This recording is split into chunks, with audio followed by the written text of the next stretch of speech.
I'm Jim Byron, President and CEO of the Richard Nixon Foundation. 50 years ago tomorrow, after 4 years of delicate on and off again negotiations and military actions by the Nixon administration, Secretary of State William Rogers signed the Paris Peace Accords for the United States. What was not on and off again, and was in fact very consistent, was the approach that President Nixon took in leading his administration's attempts to leverage great power rivalries and competition for America's benefit, the overriding objective of which was to end the war in Vietnam.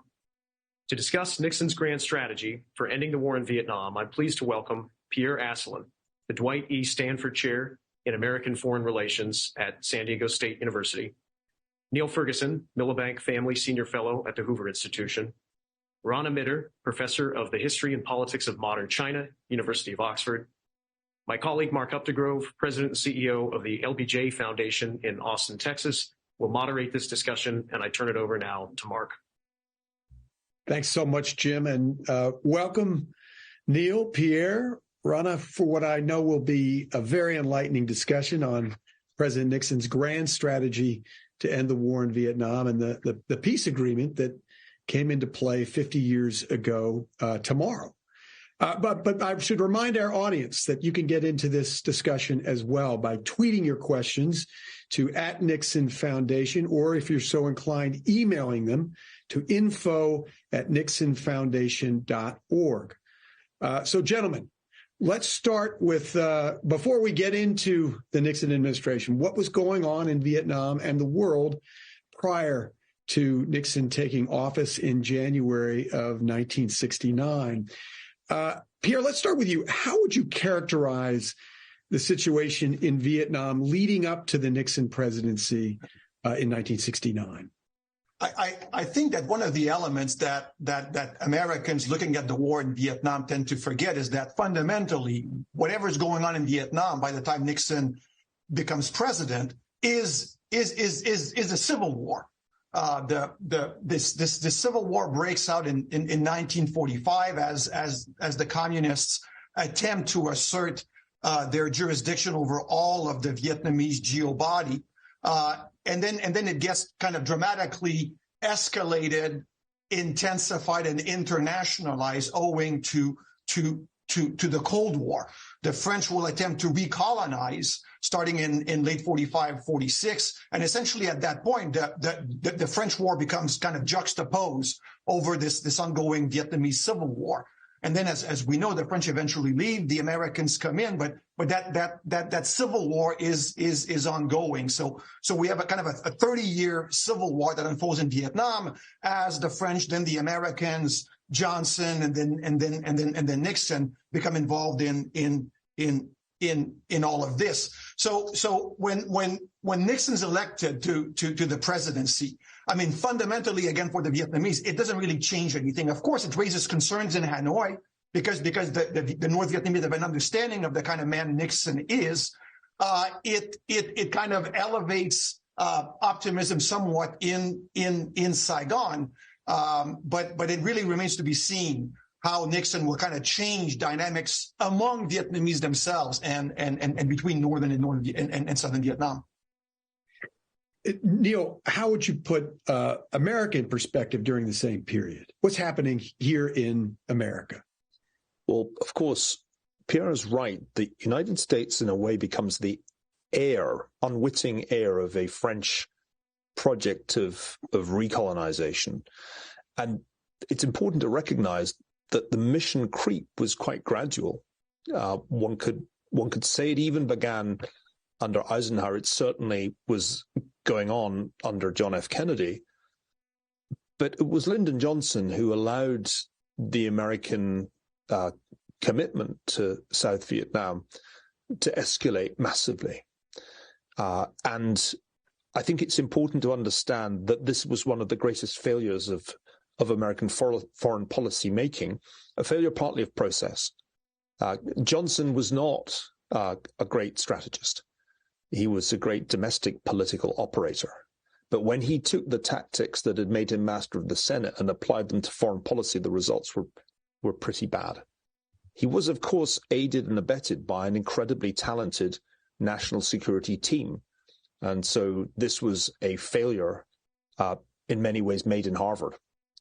And that's important to bear in mind, that Richard Nixon inherits a mess made by two previous Democratic administrations, a mess that gets 500,000 American soldiers embroiled in a huge ground war that they are struggling not to lose.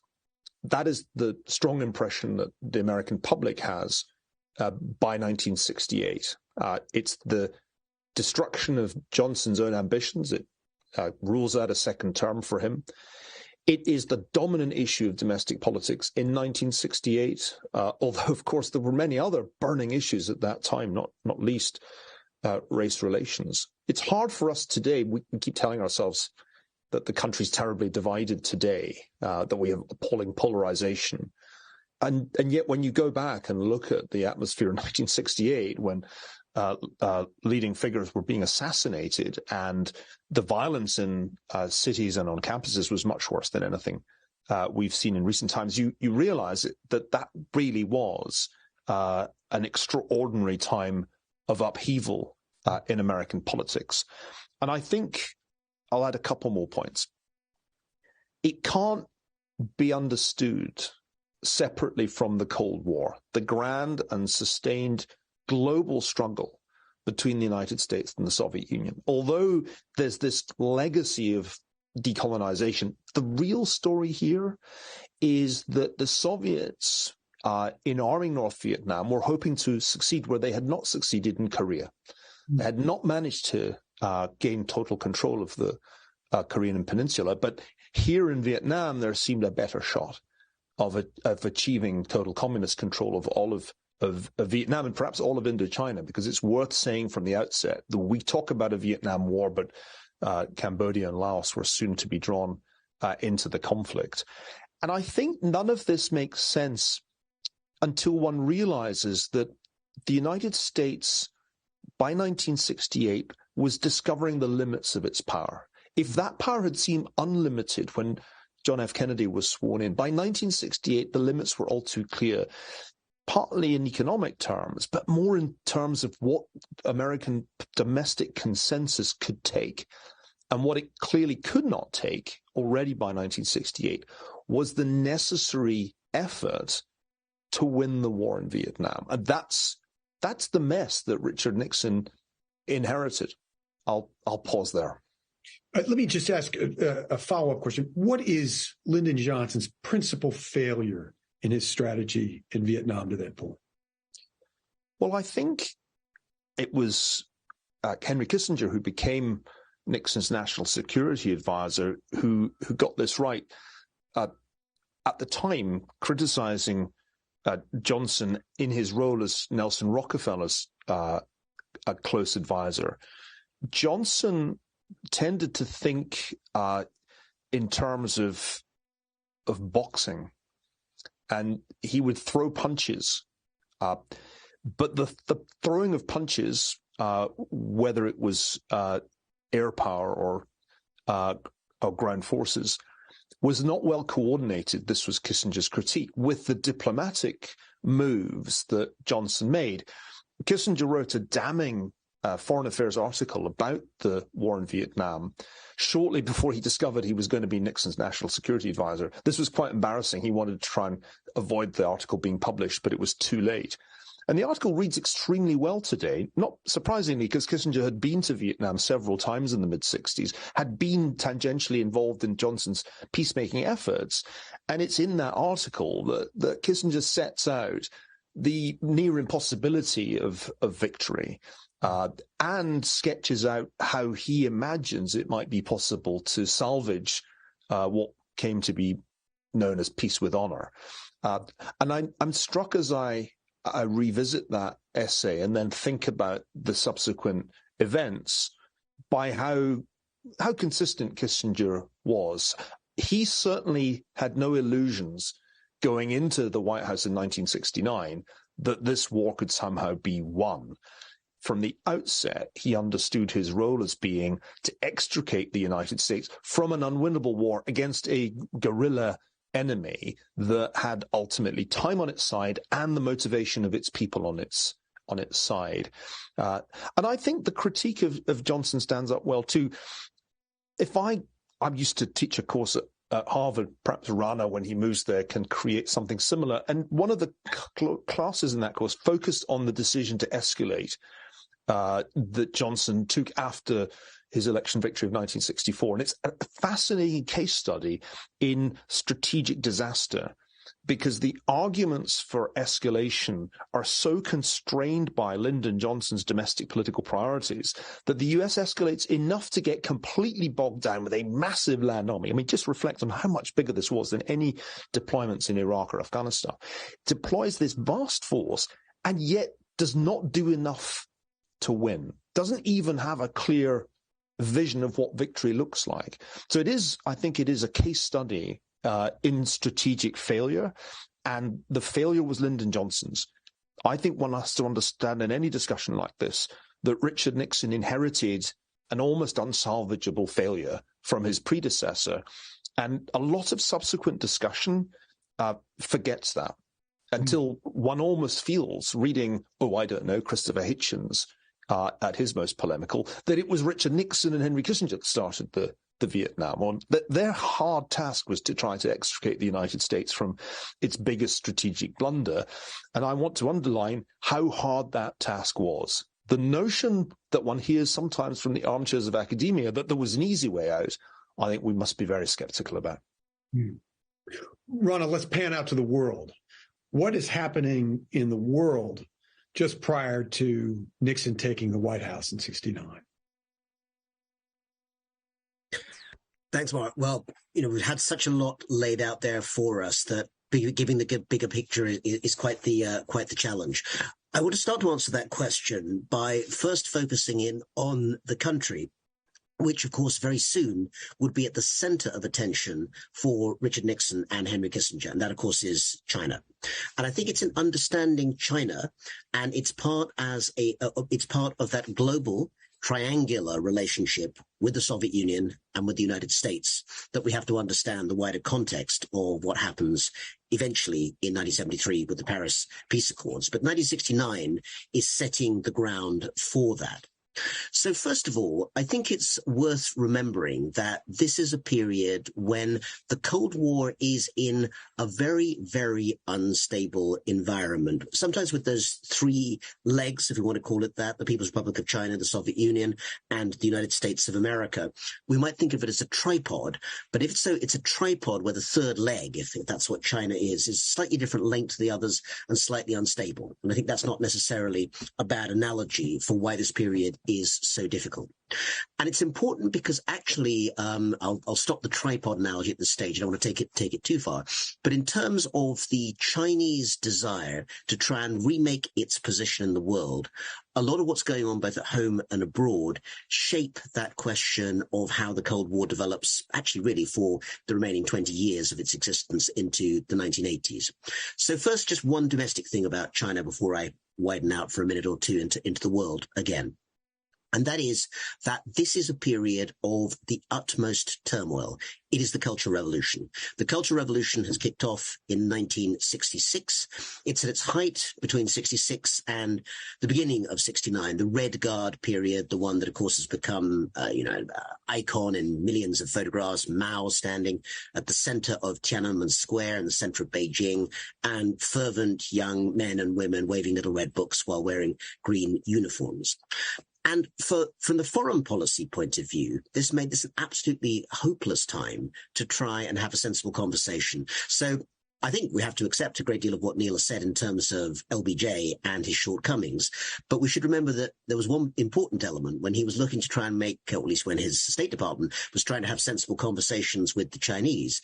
The opportunities to do that were very heavily limited by the fact that half the time the foreign ministry in Beijing was being surrounded by 17-year-olds who were basically throwing paint bombs and demanding that the place be burnt to the ground, which makes the writing of diplomatic telegrams a little more challenging than it might necessarily be in more normal times. But that didn't mean that China wasn't looking at the world around it and working out how Vietnam fitted in. And one thing we have to remember is that China was an immensely important actor in terms of the way in which the Vietnamese Civil War, which Pierre has told us about, unfolded. It was a civil war, of course, but a civil war that lived in the world of the Cold War. And in this particular case, as you know, great historians of this period, Professor Chiang Jai comes to mind with his book on the China and the Vietnam Wars, is that it moves to a period in which the actor doing containment, a term we almost always associate, of course, with the United States, is not the Americans in this case, but the Chinese. They want to contain the Vietnamese. They want to contain the Vietnamese revolution, and they are more and more worried that the turn of the Vietnamese is towards the enemy from China's point of view, which, of course, is the Soviet Union. Recall that, of course, just a few years previously, in 1960, you had the final open split between the Soviets and the Communist Chinese, which, of course, had been brewing up ever since the death of Stalin and the rise of Khrushchev. But by the time you get to the mid to late 1960s, 1969, remember, is the year when China and the Soviet Union pretty much nearly went to war. They went to war, nearly went to war over the Junbao Islands and the Ussuri River. And there was certainly a fear on the Chinese side that this might well turn nuclear. So there are a whole variety of constraints that mean that China at this stage really, really needs to orient its foreign policy towards speaking towards the Americans. And I won't go further than that now, because I know we're going to move towards the 1970s a little later on. But let me just add... Wait, sorry. No, go ahead, Rana. I was just going to add one or two other things that also add a little further context in terms of this liminal period of the very late 60s before we go into the early 70s. First is to remind ourselves actually about Indochina. Pierre's just talked about Vietnam. He'll talk more about the region later, I'm sure. And Neil, I think, actually just mentioned Cambodia as well in that context. This is the year when the revolution is blowing up that will finally, within a few months in 1970, throw Prince Sihanouk, or King Sihanouk, off the throne and essentially put for a very short period a pro-American Khmer Republic in power under Lon Nol initially. Now, this is also a reorientation of policy which actually gladdens hearts in Beijing, because by this stage, supporting Cambodian movements that are not going to follow the Vietnamese and therefore Soviet line is very important to them. And you see the seeds there of what they do just a few years later, perhaps the most unforgivable action committed both by the PRC and by the United States in different ways, which was support of the genocidal Khmer Rouge. And whatever else you say about the Vietnamese a little later on, they did put a stop to that particular ugly disaster. One other element, final one in my explanation here, and then I'll stop, but it does relate also very much to Nixon and Kissinger and their global view, at least of Asia. And that is, of course, what's happening in India at this time, because we're only about a year and a half from the conflict that becomes the Bangladesh Liberation War. At this point, Pakistan is still one country with two parts. Indira Gandhi's India is undergoing a whole variety of internal troubles that will eventually lead in the mid-70s to the emergency period. But at this point, the real crisis is an international one. It's one about whether or not East Pakistan is going to break off. We know, of course, eventually that it does. And as many people know, not least if they've read the great work of Gary Bass, for instance, that the question of how the Pakistan-India war and the Bangladesh Liberation War is going to be dovetailed with the Pakistani role in Nixon and Kissinger's approach to China, and how that will also be seen in Beijing becomes part of the complexity that makes the Asian arena a very, very complicated one, not just if you're looking from Washington or Moscow, but also if you're looking on from Beijing in the middle of that Cultural Revolution. Thank you, Rana. Pierre, I think you wanted to add a point. Just a few things. We're talking about America, limits to American power. I think Neil mentioned that, right? And then kind of errors made by the Johnson administration. But I think it's really important to recognize also that whatever mistakes the Americans made, the outcome of the war was, I think shaped more by what the other side did right. I mean, we're not, by the time the Americans come in 1965, we're not talking about enemies consisting of guerrillas. We're talking about a multi-divisional army that's very well equipped. I mean, even by the time the French War comes to an end, what becomes the North Vietnamese army is a multi-divisional army. I mean, by 10 years later, when the American War begins, that army is, I would argue, it's better trained, it's more disciplined, and it's far more motivated than the American military. And it's very important to recognize that. Of course, the Vietnamese are going to kind of play that we're just a bunch of poor peasants, right? But realistically speaking, the air defense systems provided by the Soviet Union are remarkable. And the small arms that the Chinese give to the North Vietnamese that are used to basically go after American and Allied forces in the South are as good as the Chinese have. So when we look at all of this, I think it's important to underscore, failures on the part of Kennedy, Johnson, and eventually Nixon. But it's really, really important to get beyond this idea that Americans are fighting peasant men and women here. I mean, they're fighting, again, when you look at the North Vietnamese army at the time, I would argue one of the best armed forces in the whole world. And that in itself, to me, goes a long way toward explaining the outcome of the war. So the situation is tough by the time Nixon comes to power, but it's tough because of because of the fact that essentially the North Vietnamese are waging, and throughout the period will wage, a better war. Rana, let me come back to you before we jump into the Nixon presidency and its very groundbreaking approach to China. How did Kennedy and Johnson view China in the geopolitical world? Yeah, no, well, there's some work, and I'm thinking of the historian Michael Lumbers, for instance, who have done really important work in looking at trying to break down a little bit what has become a myth, perhaps a bit self-perpetuated, that only Nixon could have gone to China and opened up. And certainly there's a very good argument that the way it was done fitted a particular geopolitical turn and that moment extremely well. But actually, the attempts to open up conversations in the 1960s under Kennedy and under Johnson, at sort of lower levels of the administration, rather than necessarily at that kind of top-level presidential level, are certainly visible during that time. There are, of course, channels of communication amongst other places in Warsaw, which enable diplomats from both sides to be able to talk to each other in the context of another Cold War intermediary city. The problem came with a combination of the fact that it has to be, of course, remembered that the major issue from the point of view of the Soviet Union and the United States remained each other for most of that period. Now that the Soviet Union, as my undergraduates never believed that anything called the Soviet Union really existed for real living people like me. They sort of assume it's like Bohemia or Ruritania, one of those sort of legends historians make up to please themselves. But at the time, it was clearly very, very central in that sort of imagination.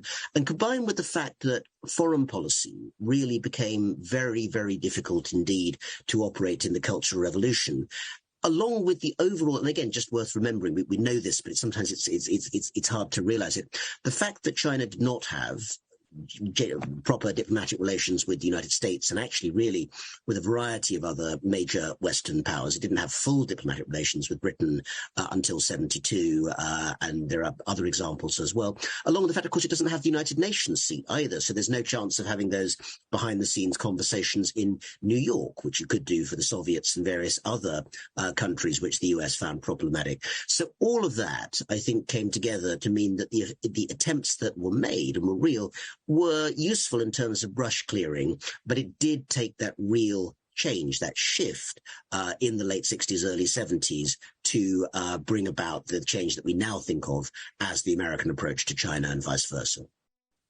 So Richard Nixon comes into office 54 years ago this month, and he does so after campaigning with a platform that included a secret plan for peace in Vietnam. Neil, what was Nixon's hope for Vietnam when he took office 54 years ago?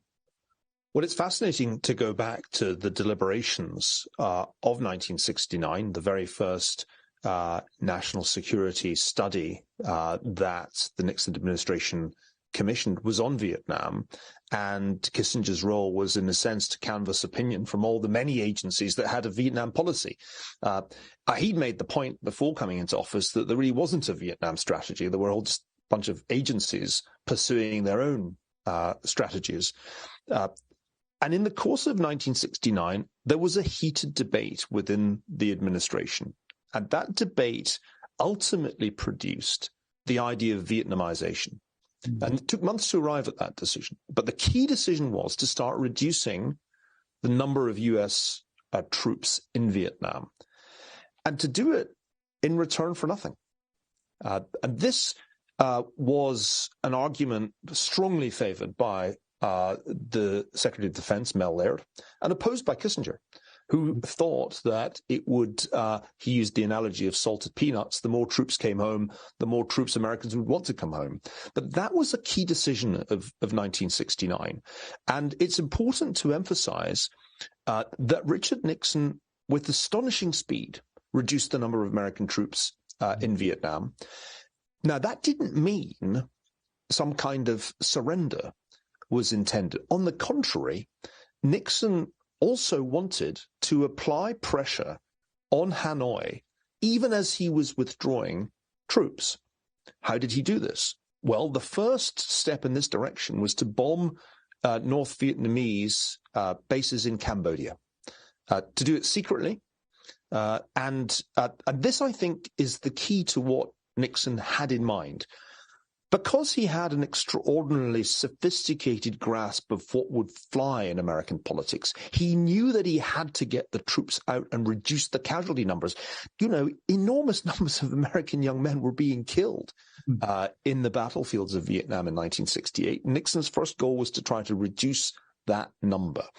But to avoid abandoning South Vietnam, he had to do something to apply a pressure. And I think that's the first thing to get across, that Nixon was seeking to use air power as a substitute for ground forces, something that the United States had been doing in warfare since the 1940s. And for the generation like Nixon and Kissinger and most members of the administration who'd fought in World War II, it was by no means counterintuitive to do that, reduce the body count of American dead and use American superior air power to try to influence the outcome of the war. The key decision, which gets us into the realm of the counterfactual, was not to use that air power directly against North Vietnam in 1969. There are two big counterfactuals that we should maybe talk about. What ifs? The what if one hears about a lot is, well, what if they had just thrown in the towel and essentially abandoned the effort to prop up South Vietnam, accepted the terms that the North Vietnamese repeatedly put on the table in 1969. I mean, I don't think that's a realistic counterfactual. I can't imagine if Hubert Humphrey had won the election that he would have done that. But the other counterfactual is the one that Kissinger and Nixon subsequently talked about. What if the US had escalated earlier, had hit Hanoi and Haiphong earlier, rather than waiting really until 1972 to use the full might of American air power directly against North Vietnamese targets? I think that's a more challenging and interesting counterfactual. I'm not sure that they would have had the domestic basis to do it. I think it's important to remember, as I mentioned earlier, the febrile atmosphere of 1969 and the constraints, the protests that were going on in Washington itself and all over the country that led Nixon to a very important conclusion. And this is the last thing I want to say. Everybody was aware of the anti-war movement. It was all over the campuses. It was all over the newspapers. It was all over the television, which played such a big part in American politics then. And there were great internal deliberations about what to do about this anti-war movement that seemed to be so electrifying, particularly to young Americans. Nixon, in the fall of 1969, has an epiphany, and it is that although they're noisy, they're not a majority. And he understands correctly, I think, that there's he calls it silent majority of Americans who really don't have this very negative view of American power. They want the war to be over, but they don't want surrender. And Nixon decides to triangulate, if you like, to make his policy directed towards that constituency because, of course, he's already thinking about re-election. In 1972. And Nixon understands that what he's going to do has to satisfy the silent majority of Americans who don't want the war to keep going, who really don't anticipate some kind of victory, but they do not want to bug out, a phrase that was much used at that time. So that, I think, is the way to think about the early strategic decision making. I'll leave to Rana the significance of China, but let me kind of provide, if I may, some linkage to what Rana's about to say. They knew that it wasn't enough to apply pressure to North Vietnam. They realized that the way to bring this war to a conclusion was indirectly by applying pressure on the two powers that were supporting the North Vietnamese war effort, the Soviet Union and China, both of which were supplying weapons and indeed personnel to the North Vietnamese war effort. So from the outset, and I think this was Kissinger's particular contribution, the goal was to try to find ways of incentivizing the Soviets in particular to stop supplying so much weaponry to North Vietnam. And trying to find incentives was a big part of the early phase of the Nixon administration. Hey, you want to do strategic arms limitation? Well, you better cut us some slack in Vietnam. You want to have a conversation about the Middle East? What about Vietnam? All the time in his endless interactions with the Soviet ambassador, Anatoly Dobrinin, Kissinger's trying to find some way of getting in return for concessions in other domains some help with Vietnam. In the end, it doesn't work. But, and this is my linkage to Rana, there is one extraordinarily clever move that really does put the Soviets under pressure, and that, of course, involves Beijing. Rana? Rana, please talk about that. The how China and the Soviet Union come to bear in the plans that Nixon and Kissinger are putting into place around Vietnam in order to strike what they hope will be an honorable peace.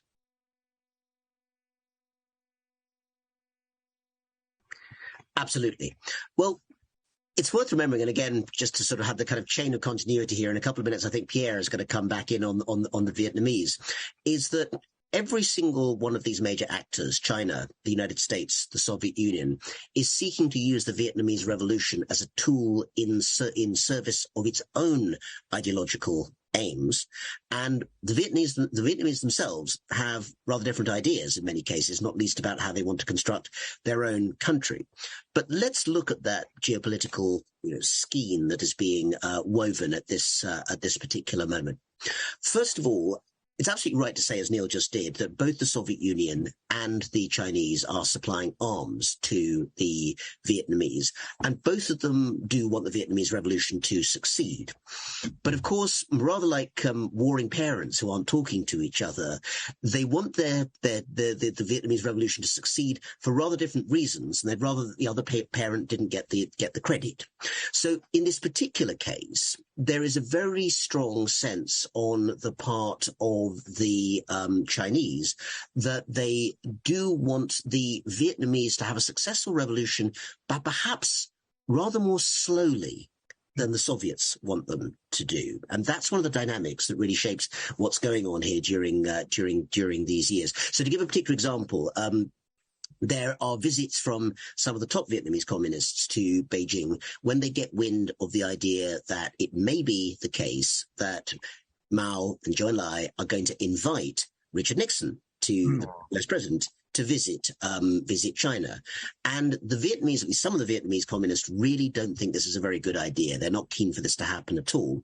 And they're saying that in large part by this stage under Soviet influence, because clearly it's not in the interest of the Soviet Union for the Americans and the Chinese to be getting close together. Whereas China, by this stage, is still essentially playing, again, Chiang Jai, I've mentioned before, we'll bring him here again, has called a dual policy. In other words, of supporting the Vietnamese Revolution with arms and ideological input and all of those elements, but also trying to play another string in which they are maximizing their own position with regard to the Americans as well. So they know perfectly well, the Beijing, Mao, Zhou Enlai and others know perfectly well that the Americans are in a mess in Vietnam, and they need to be pulled out of it, so to speak. And that's clearly a very important part of the deliberations that are going on during the internal debates in Beijing about whether there should be an invitation to Nixon at all. And don't forget, there are prominent people, many of them associated with the more leftist radical faction in Beijing. Jiang Qing, the wife of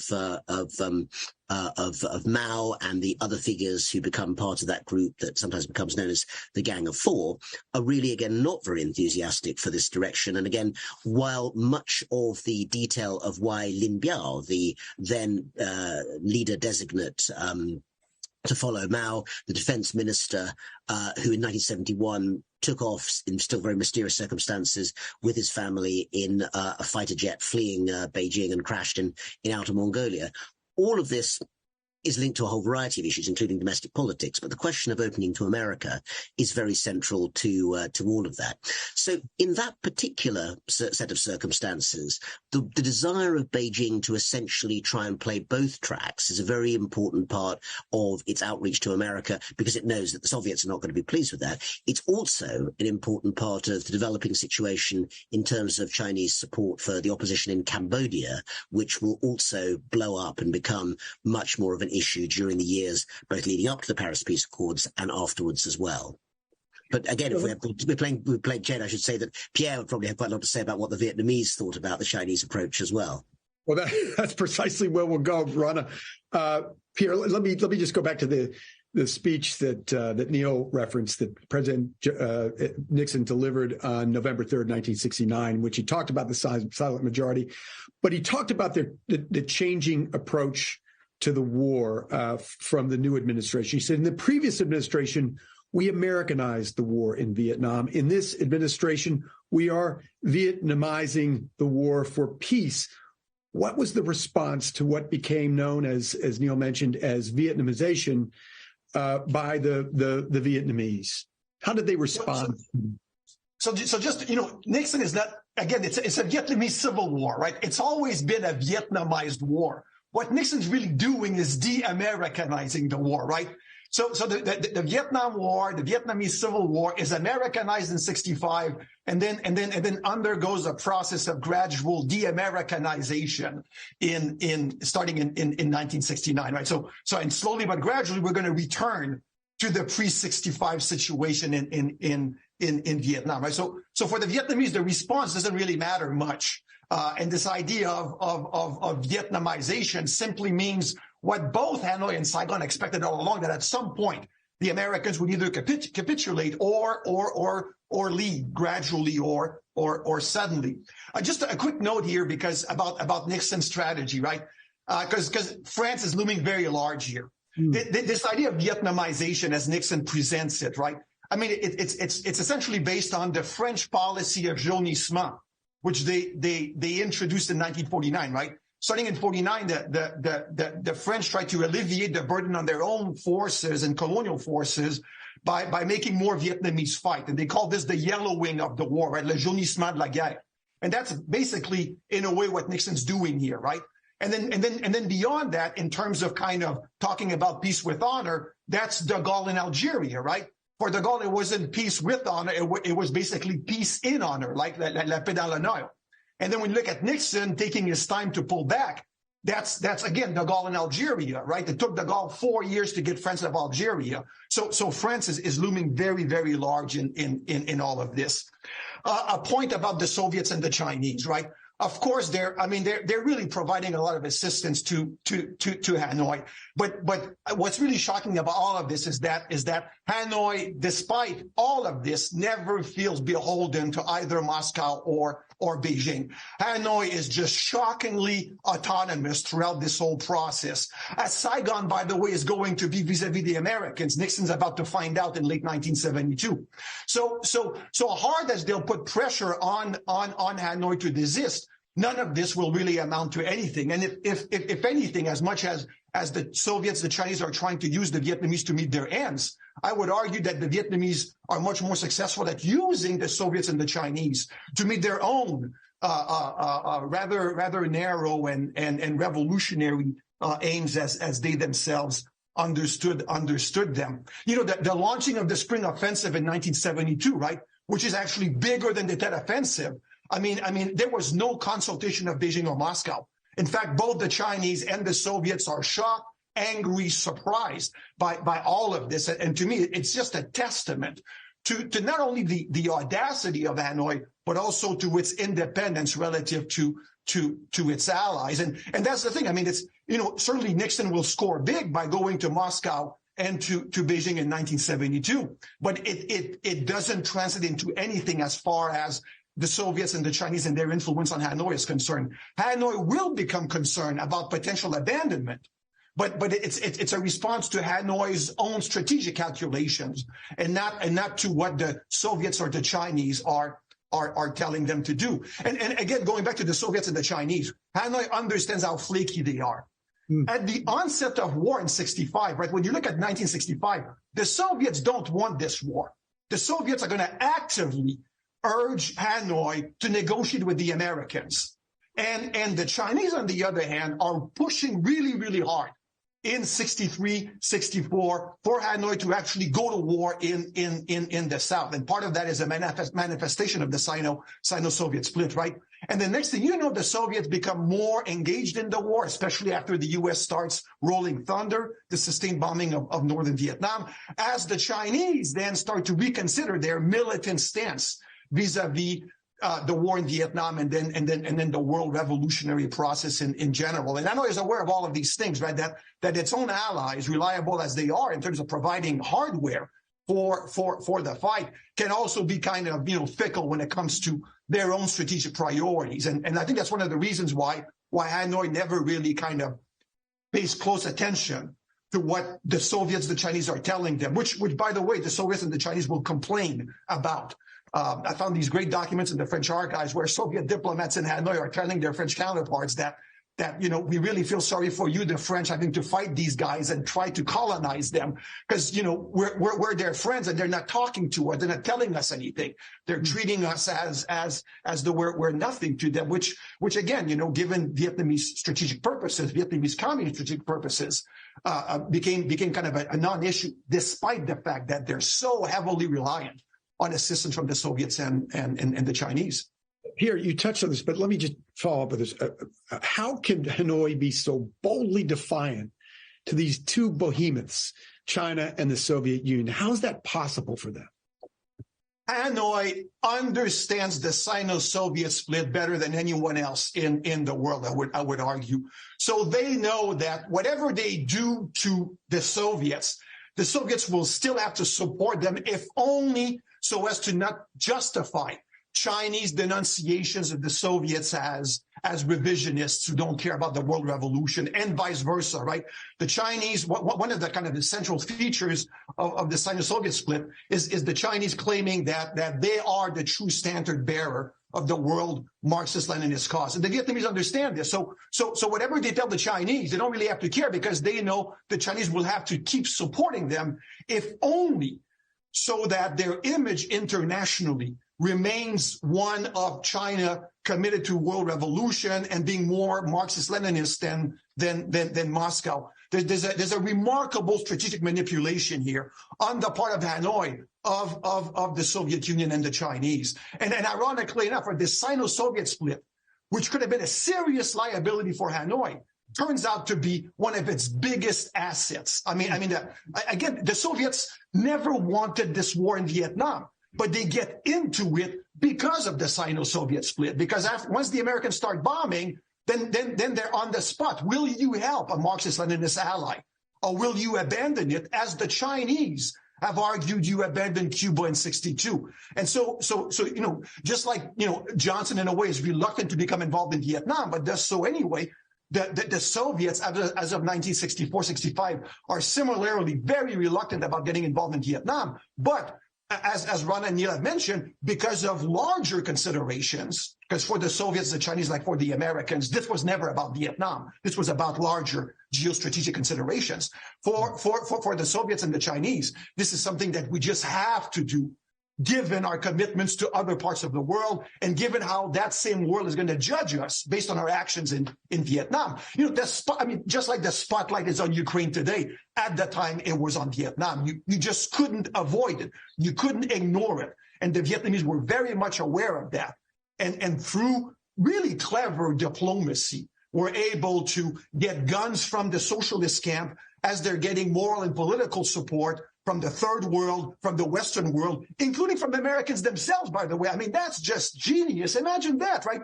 You find a way to co-opt a segment of the enemy population. So again, going back to my earlier point, right?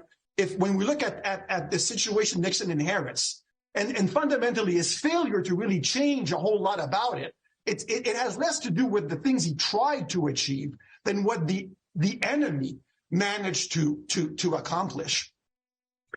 Neil, let's come back to the United States and the Nixon White House. You wrote a marvelous book about Henry Kissinger prior to his coming into the White House as President Nixon's national security advisor.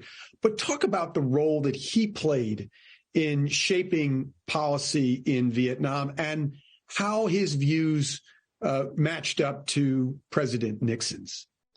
Well, they certainly didn't agree about everything. I've already mentioned Kissinger's skepticism about Vietnamization, and I think there were other points when they differed too. However, I think they shared a strategic vision, which we've talked about already as the triangular diplomacy, using the opening to China to apply pressure to the Soviet Union. And I think Pierre has identified why that didn't work in the case of Vietnam, but it's worth emphasizing that it worked in a lot of other ways very well. Not least, for example, in the Middle East. I'll say more about that later because I think it's worth emphasizing that in the great scheme of things, the Middle East mattered more than Indochina. And succeeding there mattered more than failure in Indochina. But failure is a relative concept, isn't it? It didn't look like failure in 1972. On the contrary, it looked as if Nixon and Kissinger were geniuses. They had not only got Nixon to go to China, which was one of the great televisual diplomatic triumphs of the 1970s. They had secured a strategic arms limitation agreement with the Soviets. And on the eve of the election of November 1972, Kissinger was able to say, with what seemed like credibility at the time, that peace was at hand in Vietnam. And I've been revisiting the media coverage of those events, and it is impressive that even the New York Times is entirely caught up in the excitement of the moment. At that moment, Nixon and Kissinger really are at the zenith of their careers. Their reputations have them on the front of Time magazine as Men of the Year. It's an astonishing achievement, and so we know, with the benefit of hindsight, that it all falls apart, and that South Vietnam has gone within a little over 2 years. But they didn't know that then. Not even the most skeptical journalists on the New York Times. And I think if one thinks about this carefully, one can see that at the end of 1972 and in January of 1973, there still seemed a plausible chance that South Vietnam would survive the way South Korea had survived. I don't think that's a wildly unrealistic counterfactual. I don't think it's true to say that Nixon and Kissinger all along knew that South Vietnam was doomed and were just looking for a decent interval. They sometimes talked that way, but at other times it looked as if there might be a way of keeping the show on the road in Saigon. And I'm struck as I read over the documents by the effort that went into the terms of that peace and the seriousness with which all the different components of it were studied. We know it all ended in failure. I don't think that was absolutely predetermined. And here I have to mention the inevitable villain of the peace. the counterfactual that haunts the Nixon administration must always be, what if there had not been Watergate? What if Nixon's position had not collapsed underneath him because of Watergate? And more broadly, what if Congress had not seized the weakness of Nixon as an opportunity to assert its complete control over foreign policy with respect at least to aid to South Vietnam? Remember, it's inconceivable that South Korea would have survived if there hadn't been aid in the period after the end of the Korean War. But there's no aid for South Vietnam. It's basically cut off.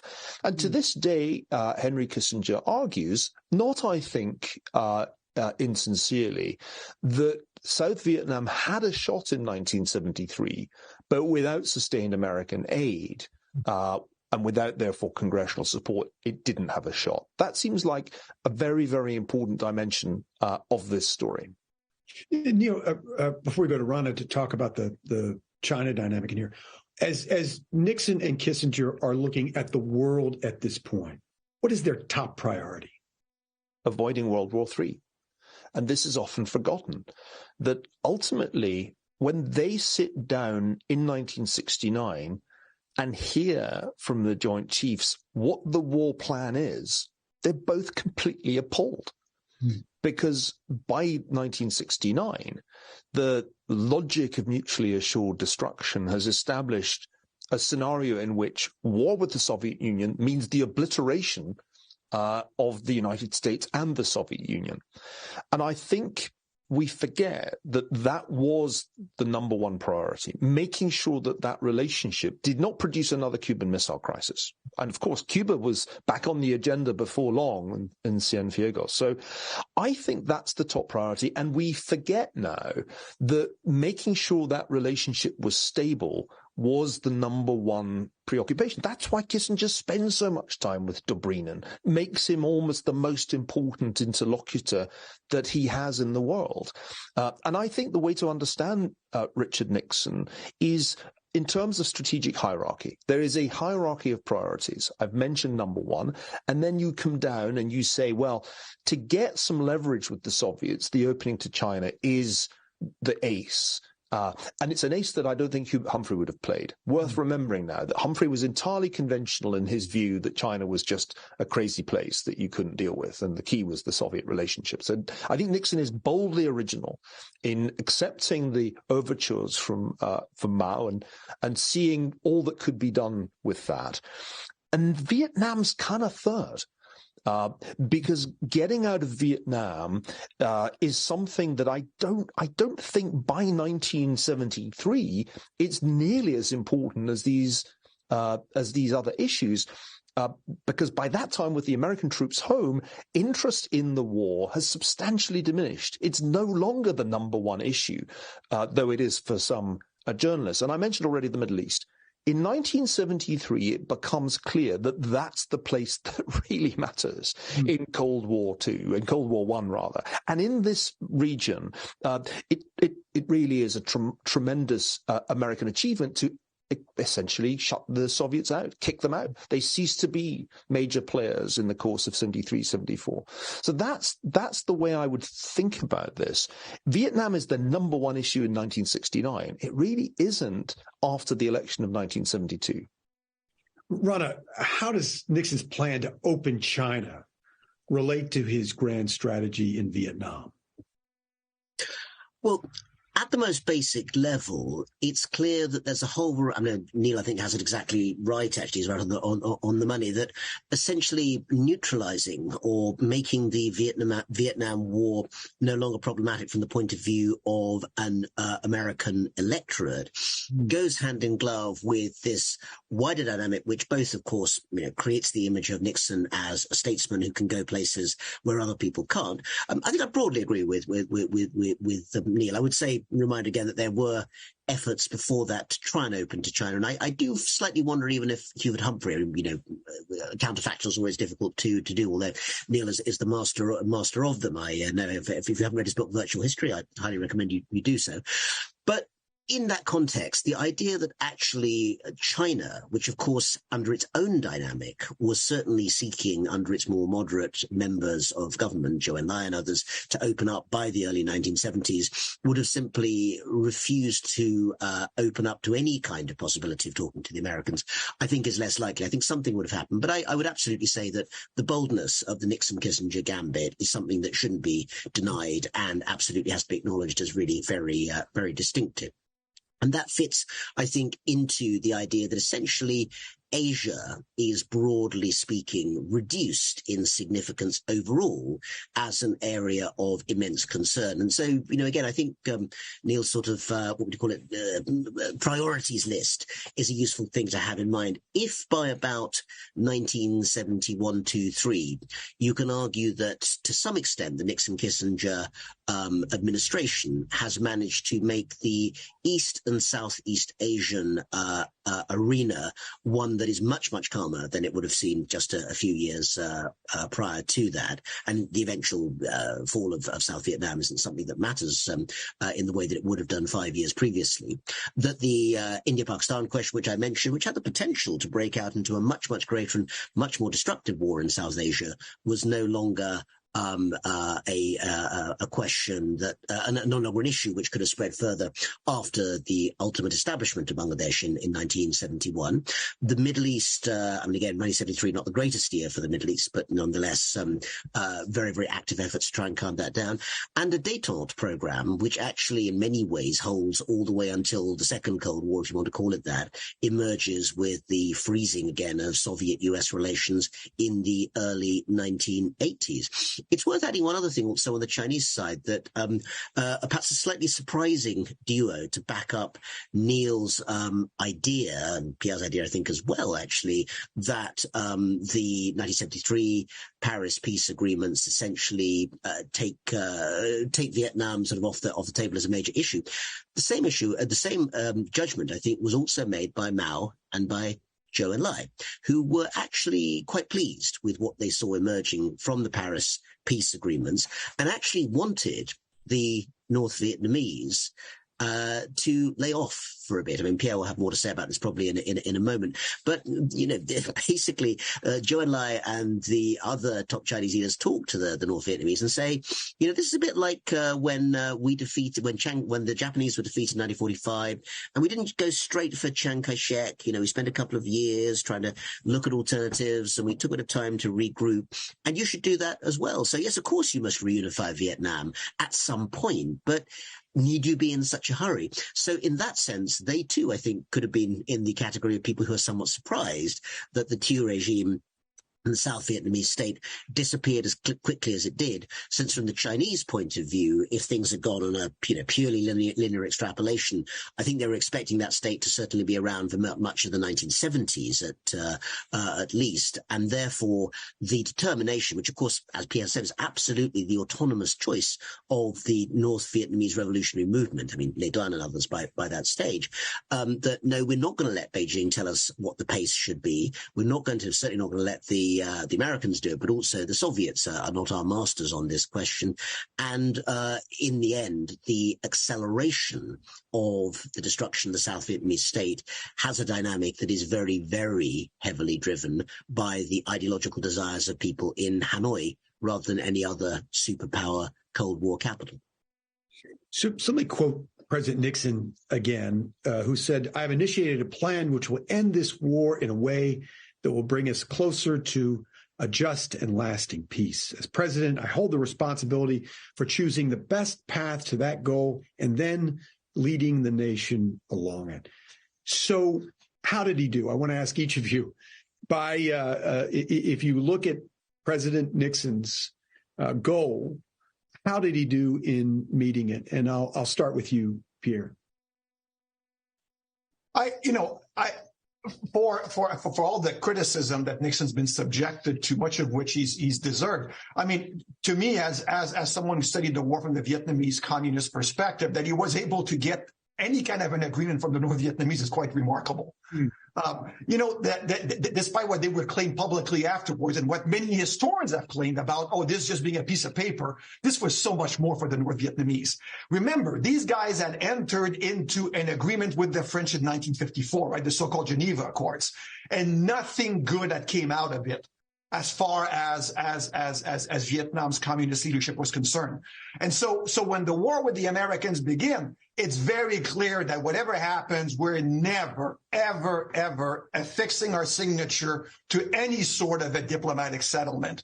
They express a willingness to negotiate, at first with Johnson and then with Nixon, but there's no actual earnest desire to achieve anything tangible, unless, of course, it's the unilateral, unconditional withdrawal of U.S. forces, right? But then through a very, very clever application or use of diplomacy, military initiatives, and other kind of political maneuvering, Nixon manages to put so much pressure on Hanoi that he gets that piece of paper. And whether that's peace with honor, I think really realistically, it's really an individual call as far as we're concerned. But given how intractable Hanoi had been, that Nixon was able to at least get a piece of paper. To me, you have to acknowledge a measure of success here. The problem is that for Nixon to get that piece of paper, he basically had to mortgage his political future. And this is where, as much as we want to blame Congress for what happens after, all that secrecy, all that bombing, it was bound to take a toll. I think as historians of this conflict, if we try to look at this objectively, Nixon is supposed to be ending this war. He dramatically escalates the bombing, and he's got his reasons for doing that. But the problem is that the more you bomb, the more you produce prisoners of war. And those prisoners are, they're Hanoi's leverage over the United States. So by 73, Nixon has good reason to also want to finalize an agreement, even if the terms of that agreement are far from perfect. Of course, everyone would claim victory, right? In 1973, Hanoi would claim victory. Washington would claim victory. But I really think Saigon, which really didn't think much of the agreement, that perspective is the one that I think each side kind of genuinely embraced. Hanoi understood that this agreement would probably be violated because it was still committed to reunifying Vietnam under communist governance. Nixon, let's face it, never really cared about peace in Vietnam. He wants the prisoners back. And I do agree. He doesn't just want a decent interval for the South. He wants to give the South a fighting chance. But promises are made. But I think that's the problem with Nixon's diplomacy also is that he's making promises that he knew could only be honored with the support from Congress. And so, when people say that, well, he didn't provide the assistance, the reconstruction aid that he promised. Well, given how unpopular the war had become by the early 70s, and as Neil points out, given how preoccupied by other parts of the world the U.S. had become, you kind of had to expect that Congress would not be particularly keen on giving the Vietnamese billions of dollars in reconstruction aid. So it's an agreement. When you look at the Paris Agreement, it fulfills certain immediate needs for each of the main parties. But as far as peace itself, that agreement never really gave it a chance. Neil and Rana, let me ask you the same question. Starting with you, Neil. Briefly, how do you evaluate Nixon's performance? How would you grade Nixon in terms of striking an honorable peace with the North Vietnamese? Well, I think it's important to give due credit to Kissinger because he was the one who slogged his way through endless hours of negotiation in the secret talks with Lee Duc-Tho. Remember, there were official talks going on in Paris, which were essentially a talking shop.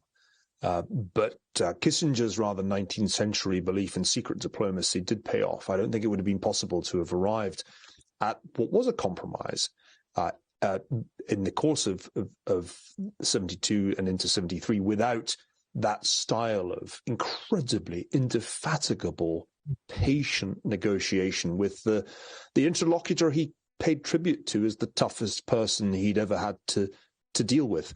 To simplify, and I have to simplify because there are so many pages and pages that one would need to go through to give all the detail. To simplify, the United States accepted that North Vietnamese troops would remain in South Vietnam, but the North Vietnamese accepted that they couldn't simply depose Thieu and that the South Vietnamese government would continue to exist. Those were the two major shifts that occurred relative to the positions in 1969.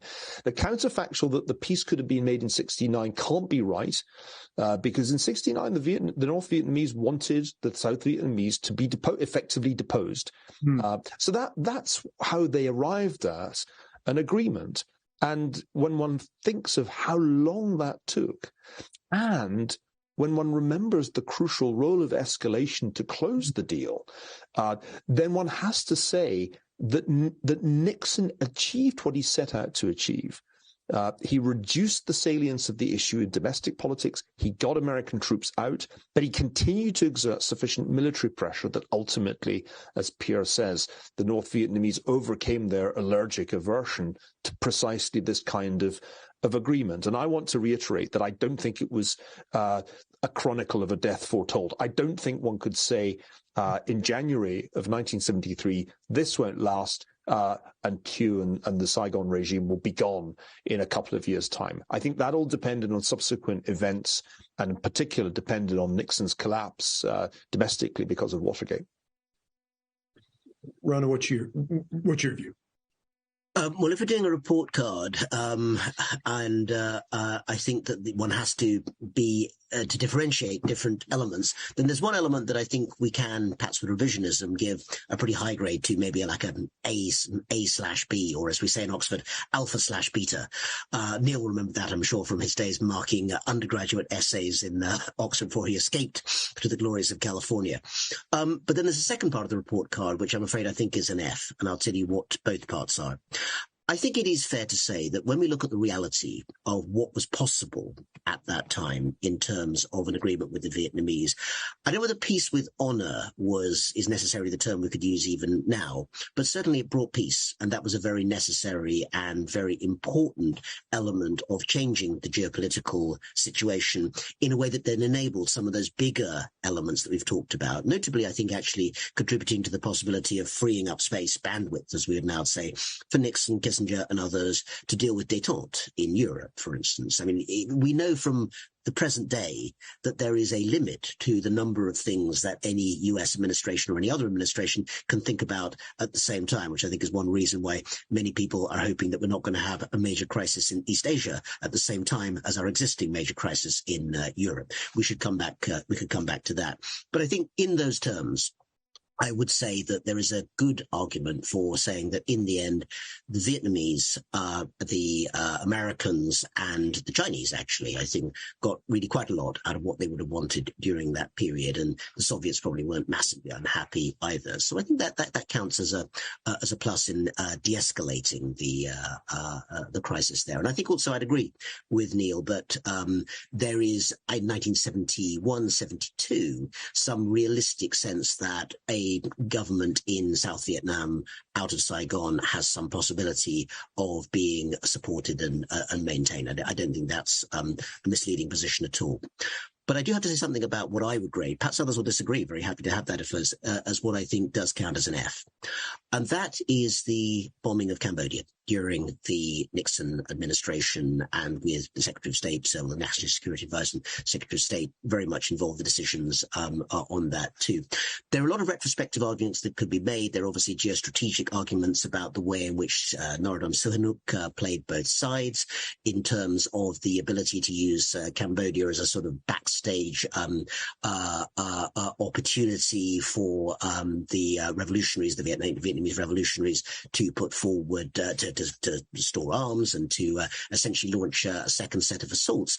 But that, I think, gets away from the fact that nonetheless this was a country that was essentially at peace, that directly because of the bombing of the country ended up having to deal with a very, very distinct political movement, the Khmer Rouge, which was not similar to what happened either in Vietnam or in Laos. And those two countries ended up with highly authoritarian communist governments. They've still got versions of that today. But Cambodia was subjected to something much, much worse than either of those. And while it would be wrong, it's clearly misleading to suggest that the American bombing was the only factor that created that. One person who has to take blame for that is Mao, who famously met Pol Pot in Beijing in 1973 and told him, amongst other things, the mistake that I made when I took over China was not to empty out the cities early on. I should have dealt with the cities very, very early on. And we know that Pol Pot certainly took that to heart. But I think without the bombing, it's harder to see how you get to what becomes ultimately the Khmer genocide. And that has to be brought into the equation as well, I think. Thank you, Rana. Neil and Pierre, do you see Cambodia any differently than Rana just talked about? I do actually. I don't think Cambodia was ever at peace after 1945. For Vietnamese communist authorities, Indochina was one theater, right? So they're not just fighting for the liberation, quote unquote, of Vietnam. They're also fighting for the liberation of Cambodia and Laos, right? And so while the Cambodian communist movement is very small, from the very beginning, it's supported, enabled, and eventually enlarged because the Vietnamese are behind it. Nixon's bombing of Cambodia was savage. It may very well have been a war crime, right, under the circumstances. As to whether or not it caused the Khmer Rouge, I don't know. But in the defense of American foreign policy makers, it was the North Vietnamese who extended the war to Cambodia in rather dramatic fashion, starting in the late 50s, by using Cambodian territory to infiltrate men and supplies to support the insurgency, which then becomes big war in the South. So I think we've got to be careful here, right? Again, if we try to think of this as good historians, right? I think that you can't put everything on the Americans. I was making clear that I wasn't putting everything on the Americans. No, I'm not. I'm just generally speaking, right? Like the Shawcross types who say that, the Khmer Rouge and the genocide is all on Nixon. I think that's going too far. But at the same time, it's not just on the North Vietnamese, right? So various circumstances will contribute to what we all have to agree on is an incredibly tragic fate for Cambodia and its people. But it's in terms of determining who's really responsible, it's kind of a chicken and the egg kind of thing, right? Technically, yes, the North Vietnamese, you could say, started, but then the Americans escalated in a way that maybe was not really kind of reasonable, right? But it's Cambodia becomes a victim of circumstances. Its own leaders make bad choices, but then at the same time, Cambodians have to deal with North and South Vietnam, the Americans, the Soviets, the Chinese, and eventually kind of the international community. So again, various circumstances end up creating a very sad situation for Cambodia. I quickly just one sentence to let before I get Neil in, which is that nonetheless history shows that the Vietnamese communist movement and indeed the Lao communist movement did not become genocidal, even though they are very abusive of human rights and authoritarian. The Cambodian one did. We should look at the range of reasons as to why that happened. I'll just add, Mark, if I may. To me, it's remarkable that William Shawcross, who wrote that very influential study, Sideshow, has repudiated the argument in recent years. I think the notion that there's a direct causal link from particularly the secret bombing to the advent of Pol Pot is, I think that's not right. And even he now acknowledges that that's not right. But I want to come back to the point about the hierarchy of strategic priorities. Much of the criticism of Richard Nixon's foreign policy zeroes in on a particular country. We could equally well talk about the human cost of the Bangladesh case, and I think it's very easy to find bad things that happened in the 1970s under Ford and Carter too. But the problem I have with these historical accounts is that they omit the broader strategic picture. Just as Hitchens, in his trial of Henry Kissinger, barely mentions the Soviet Union at all. I think it's mentioned twice in the entire book. One puts the cases, Cambodia or Bangladesh, or for that matter, Chile, the notorious cases, into the broader strategic framework, one understands why these were not high priorities. Not much time was spent discussing the future domestic political order of Cambodia. They consciously turned a blind eye to atrocities in Bangladesh because they regarded the Pakistani regime as vital to their China strategy. And I could go on. Kissinger, before he became National Security Advisor, wrote that foreign policy was mostly the choice between evils.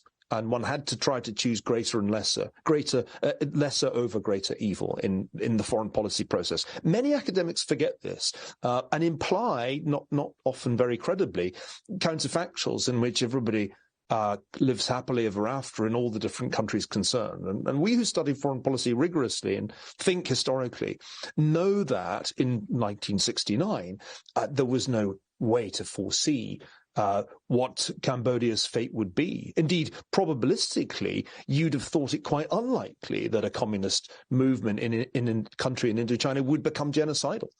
This was quite a surprising outcome of events in Cambodia that certainly nobody in Washington was thinking about with the decision to escalate the war into Cambodia, or rather to recognize that the North Vietnamese had already made Cambodia part of the war.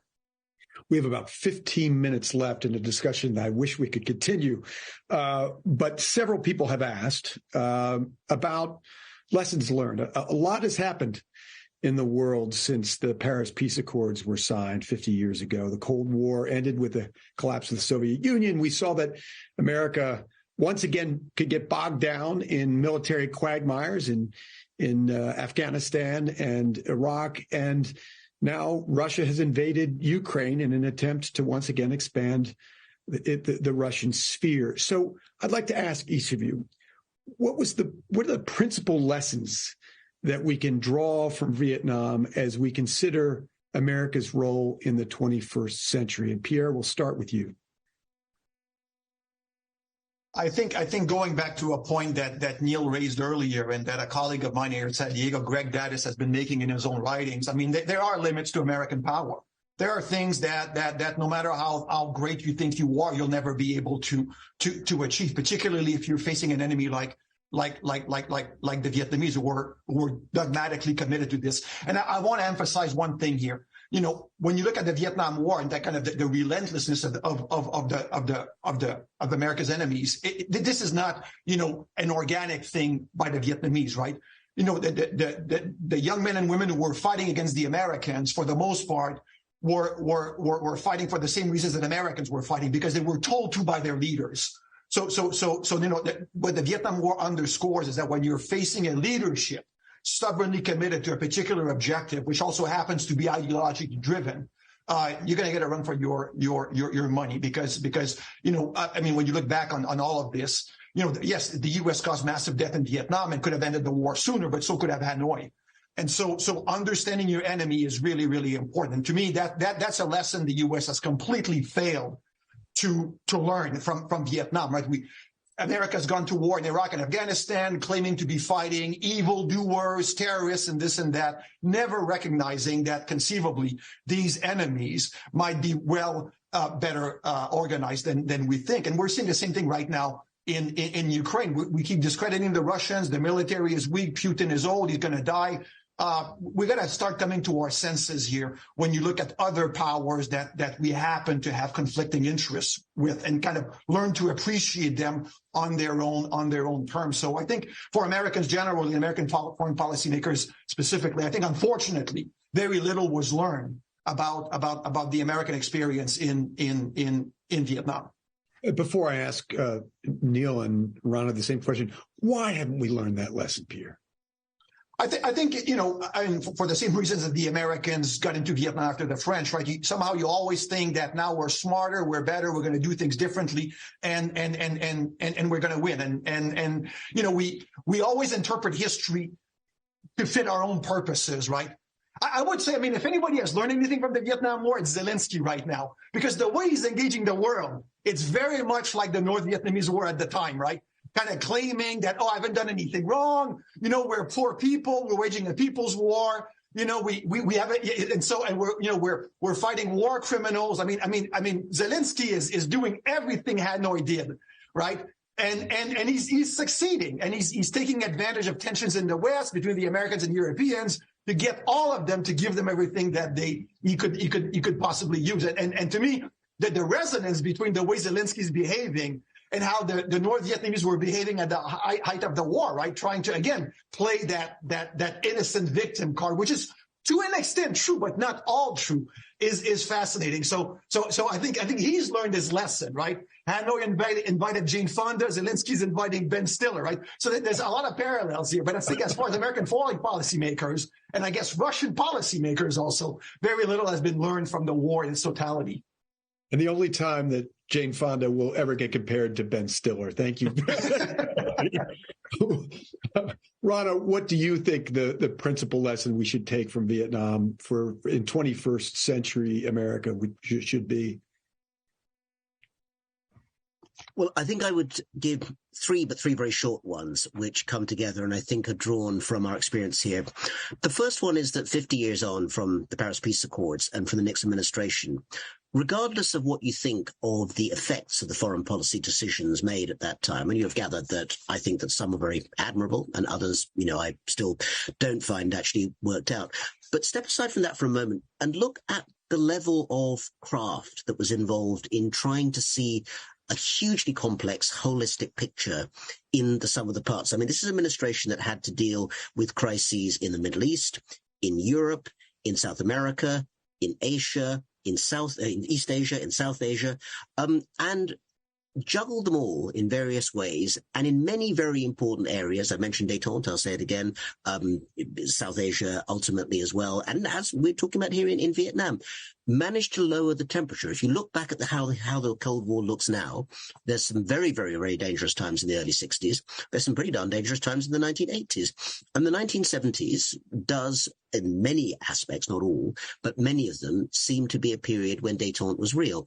And you have to give a great deal of credit to the presidency of Richard Nixon and Kissinger and others involved in creating that. But the other two things I'd say almost form a contradiction, but those of you who spent time reading Chinese Marxism will know that Maodun, or contradiction, is a good Hegelian Marxist term the Chinese, even to this day, like to use. So I'd say that there are two things, and they're contradictory things, that you can learn, which make sense today.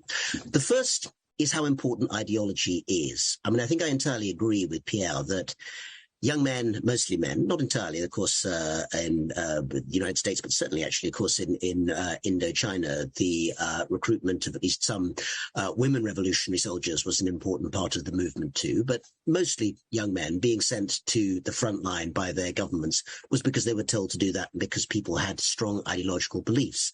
But I also would not underestimate the reality in all societies of how much these beliefs really do matter to people.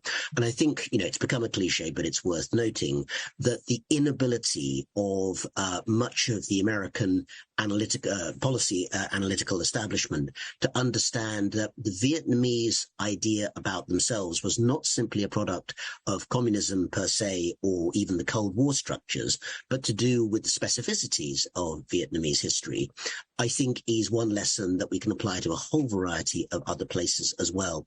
Not simply to accept it, but to put it into the mix. But the final thing, which, as I've said, almost kicks against the first one, but I think is always worth noting too, is that you can also get too seduced by the idea that ideology tells you what you need to know, whether it's communism or a particular form of Islamist-related radicalism or whatever it might be. And the evidence I'll give for that is the aftermath to this, which, of course, is the last of the Vietnam Wars the Sino-Vietnamese War, which broke out most notably in 1979 for a short period, during which, when I think I'm correct to say, when President Carter asked Deng Xiaoping what on earth he thought he was doing, he replied, "We're spanking the Vietnamese butt," in Chinese.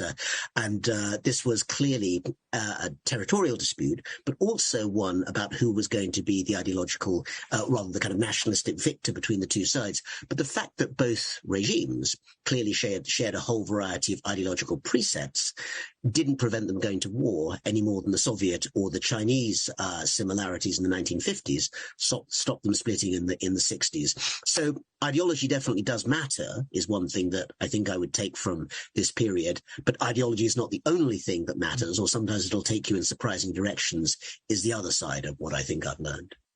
Neil, the major lesson you would take away from Vietnam and apply to the 21st century? Well, I'll give you four briefly. The first is that the US did learn the lessons of Vietnam, only to forget them. I think it's important to recognize that in the 1980s and the 1990s, radical changes occurred in the US military as well as in the political elite. The shift to an all-volunteer force, for example, was a radical change. The reluctance of successive administrations from Reagan through to Clinton to become involved in a large scale in any major conflict, even when, as for example in Lebanon, large numbers of American casualties were inflicted. The odd thing is that all the lessons that were learnt then that continue to constrain policymakers right through the Bosnian War up to Kosovo were forgotten in the wake of 9/11. Anecdote, and a member of George W. Bush's administration, quite a senior member, read the first volume of my Kissinger biography and wrote to me in somewhat awestruck tones, saying, as he read the chapters on Kissinger's early visits to Vietnam and Kissinger's critique of the American operation in Vietnam, he was stunned to find that it almost exactly resembled what had gone wrong in Iraq. And I found it amazing that he was amazed. So we had a kind of strange amnesia after 9/11 and found ourselves therefore forgetting the lessons of Vietnam. And I think that explains a lot of what went wrong in Iraq and in Afghanistan. A couple more final reflections.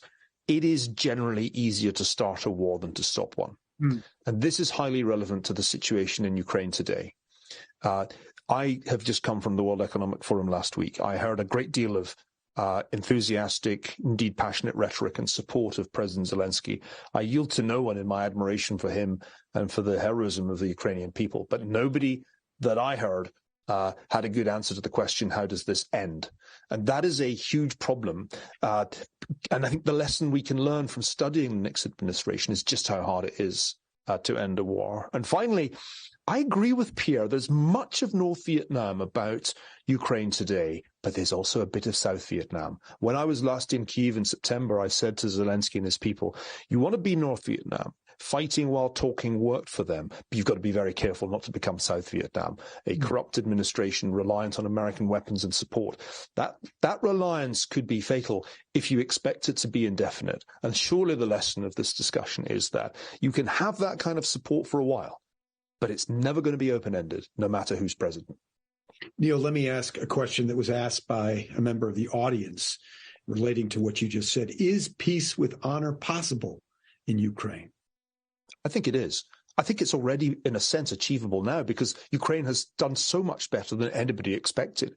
And Kissinger himself, who, of course, is still with us commenting on these events, said at Davos, Ukraine has, in effect, won. It has shown the limits and vulnerability of what we once overrated, Russian military power, and it's established itself as a military power and as a nation, which is a victory in its own right. The challenge for President Zelensky is to lock in that victory and not assume that this war can be continued to maximalist ends, which can only, I think, be achieved with the unconditional surrender of Russia. I find it highly implausible that Ukraine, even with Western tanks, can achieve such an emphatic victory that it can return itself to the status quo ante-2014. So there must be some realism amidst the patriotic fervor in Kyiv, and I'm afraid to say at the moment I don't yet detect it. Pierre, Rana, we have about 3 minutes left. Do you see it any differently in Ukraine? Do you think that peace with honor is possible? You know, I first of all, I think you know, if we draw from Vietnam, I think Ukraine could conceivably win. But consider what the Vietnamese had to sacrifice to win, right? So we're talking about basically 2 to 3 million people, and then a completely devastated country. So you know, for those of us who advocate for a Ukrainian victory, it has to be clear here that it's certainly doable.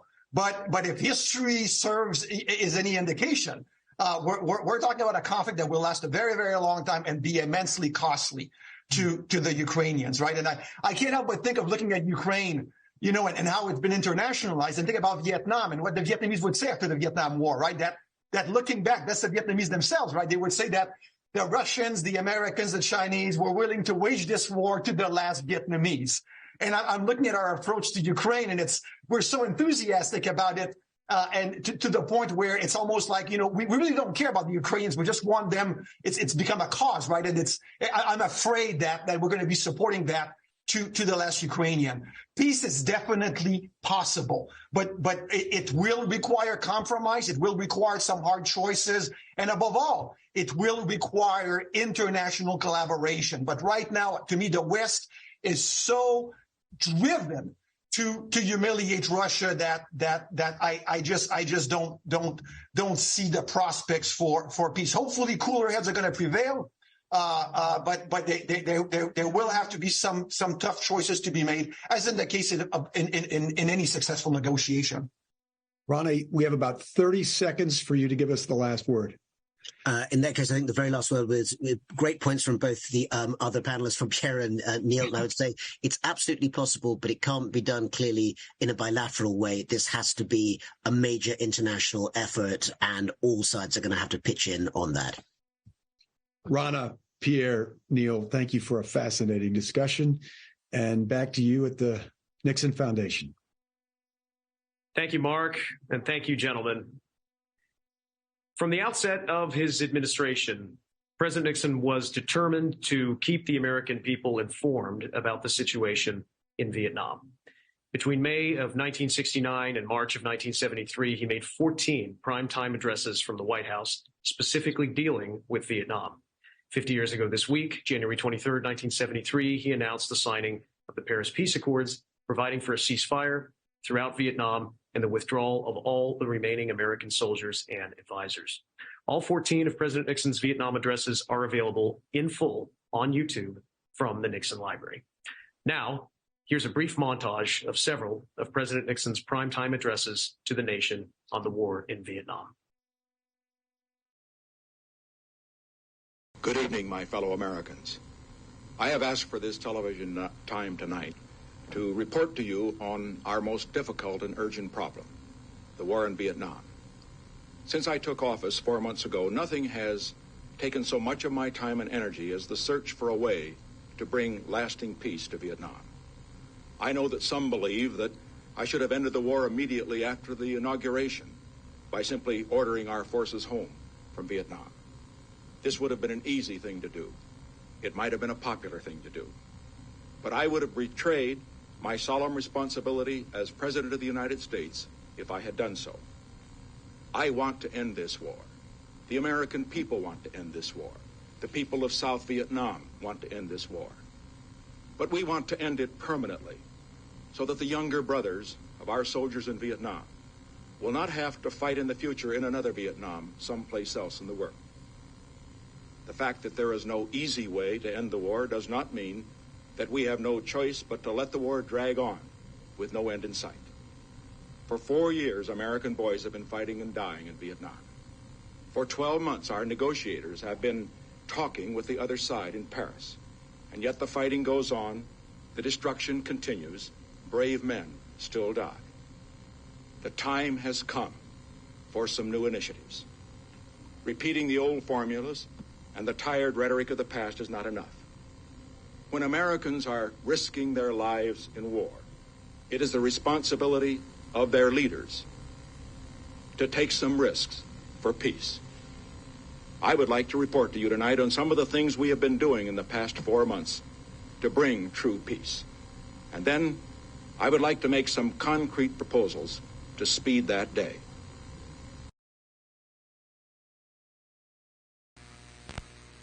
My fellow Americans, I am sure you can recognize from what I have said that we really only have two choices open to us if we want to end this war. I can order an immediate, precipitate withdrawal of all Americans from Vietnam without regard to the effects of that action. Or we can persist in our search for a just peace through a negotiated settlement if possible, or through continued implementation of our plan for Vietnamization if necessary.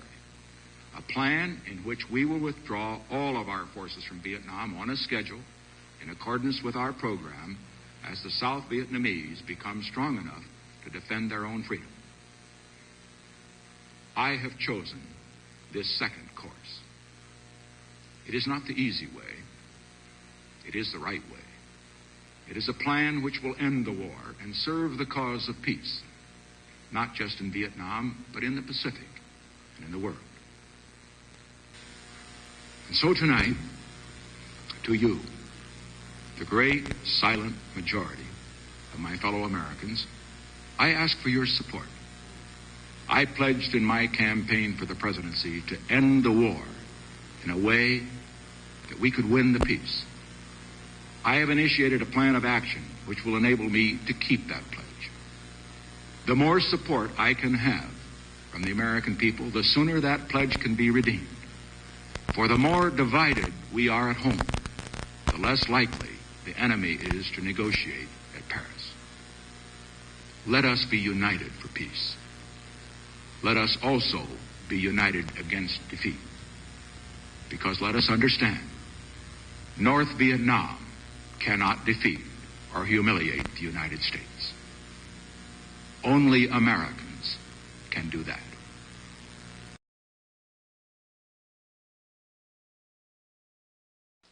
Good evening, my fellow Americans. 10 days ago, in my report to the nation on Vietnam, I announced the decision to withdraw an additional 150,000 Americans from Vietnam over the next year. I said then that I was making that decision despite our concern over increased enemy activity in Laos, in Cambodia, and in South Vietnam. And at that time, I warned that if I concluded that increased enemy activity in any of these areas endangered the lives of Americans remaining in Vietnam, I would not hesitate to take strong and effective measures to deal with that situation. Despite that warning, North Vietnam has increased its military aggression in all these areas, and particularly in Cambodia. After full consultation with the National Security Council, Ambassador Bunker, General Abrams, and my other advisors, I have concluded that the actions of the enemy in the last 10 days clearly endanger the lives of Americans who are in Vietnam now and would constitute an unacceptable risk to those who will be there after withdrawal of another 150,000. To protect our men who are in Vietnam and to guarantee the continued success of our withdrawal and Vietnamization programs, I have concluded that the time has come for action. North Vietnam, in the last 2 weeks, has stripped away all pretense of respecting the sovereignty or the neutrality of Cambodia. Thousands of their soldiers are invading the country from the sanctuaries. They are encircling the capital of Phnom Penh. Here is South Vietnam. Here is North Vietnam. North Vietnam already occupies this part of Laos. If North Vietnam also occupied this whole band in Cambodia, or the entire country, it would mean that South Vietnam was completely outflanked, and the forces of Americans in this area, as well as the South Vietnamese, would be in an untenable military position.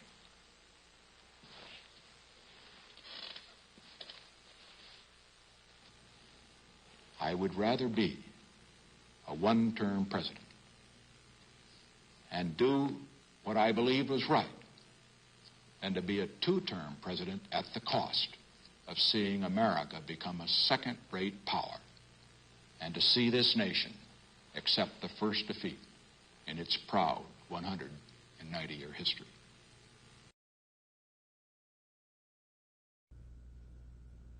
Good evening, my fellow Americans. Over the past several weeks, you have heard a number of reports on TV, radio, and in your newspapers on the situation in Southeast Asia. I think the time has come for me as President and as Commander-in-Chief of our armed forces to put these reports in perspective, to lay all the pertinent facts before you, and to let you judge for yourselves as to the success or failure of our policy. And while we hear and read much of isolated acts of cruelty, we do not hear enough of the tens of thousands of individual American soldiers. I've seen them there, building schools, roads, hospitals, clinics, who through countless acts of generosity and kindness have tried to help the people of South Vietnam. We can and we should be very proud of these men. They deserve not our scorn, but they deserve our admiration and our deepest appreciation. And the way to express that appreciation is to end America's participation in this conflict not in failure or in defeat, but in achievement of the great goals for which they fought. A South Vietnam free to determine its own future, and an America no longer divided by war, but united in peace. I've asked for this television time tonight to make public a plan for peace that can end the war in Vietnam. The offer that I shall now present on behalf of the government of the United States and the government of South Vietnam, with the full knowledge and approval of President Thieu, is both generous and far-reaching. It is a plan to end the war now. It includes an offer to withdraw all American forces within 6 months of an agreement. Its acceptance would mean the speedy return of all the prisoners of war to their homes. For the past 3 weeks, you have been reading and hearing about the massive invasion of South Vietnam by the communist armies of North Vietnam. Tonight, I want to give you a first-hand report on the military situation in Vietnam, the decisions I have made with regard to the role of the United States in the conflict, and the efforts we are making to bring peace at the negotiating table. As I reported in my television address to the nation on January 25, we have offered the most generous peace terms in both public and private negotiating sessions. Our most recent proposal provided for an immediate ceasefire, the exchange of all prisoners of war, the withdrawal of all of our forces within 6 months, and new elections in Vietnam, which would be internationally supervised with all political elements, including the communists, participating in and helping to run the elections. 1 month before such elections, President Thieu and Vice President Huang would resign. Now, Hanoi's answer to this offer was a refusal even to discuss our proposals, and at the same time, a huge escalation of their military activities on the battlefield.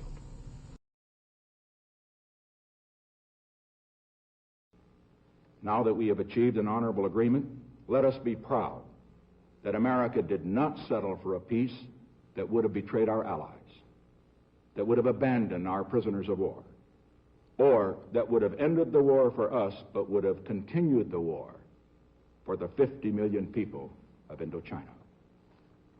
Let us be proud of the 2.5 million young Americans who served in Vietnam, who served with honor and distinction in one of the most selfless enterprises in the history of nations. And let us be proud of those who sacrificed, who gave their lives, so that the people of South Vietnam might live in freedom, and so that the world might live in peace. In particular, I would like to say a word to some of the bravest people I have ever met. The wives, the children, the families of our prisoners of war and the missing in action. When others called on us to settle on any terms, you had the courage to stand for the right kind of peace, so that those who died and those who suffered would not have died and suffered in vain, and so that where this generation knew war, the next generation would know peace. Nothing means more to me at this moment than the fact that your long vigil is coming to an end.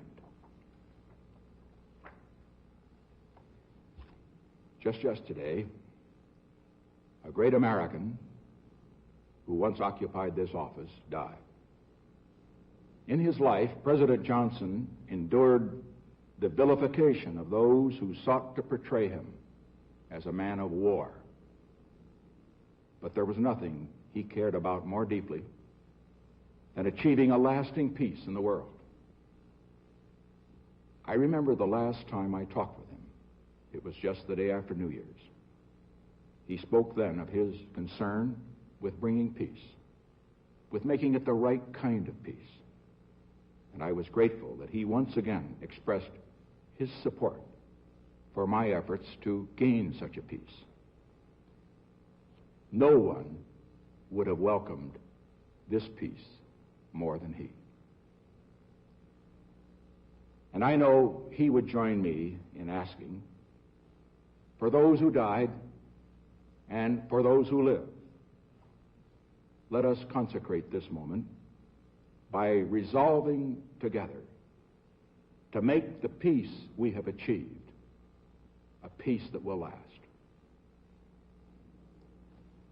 Thank you, and good evening.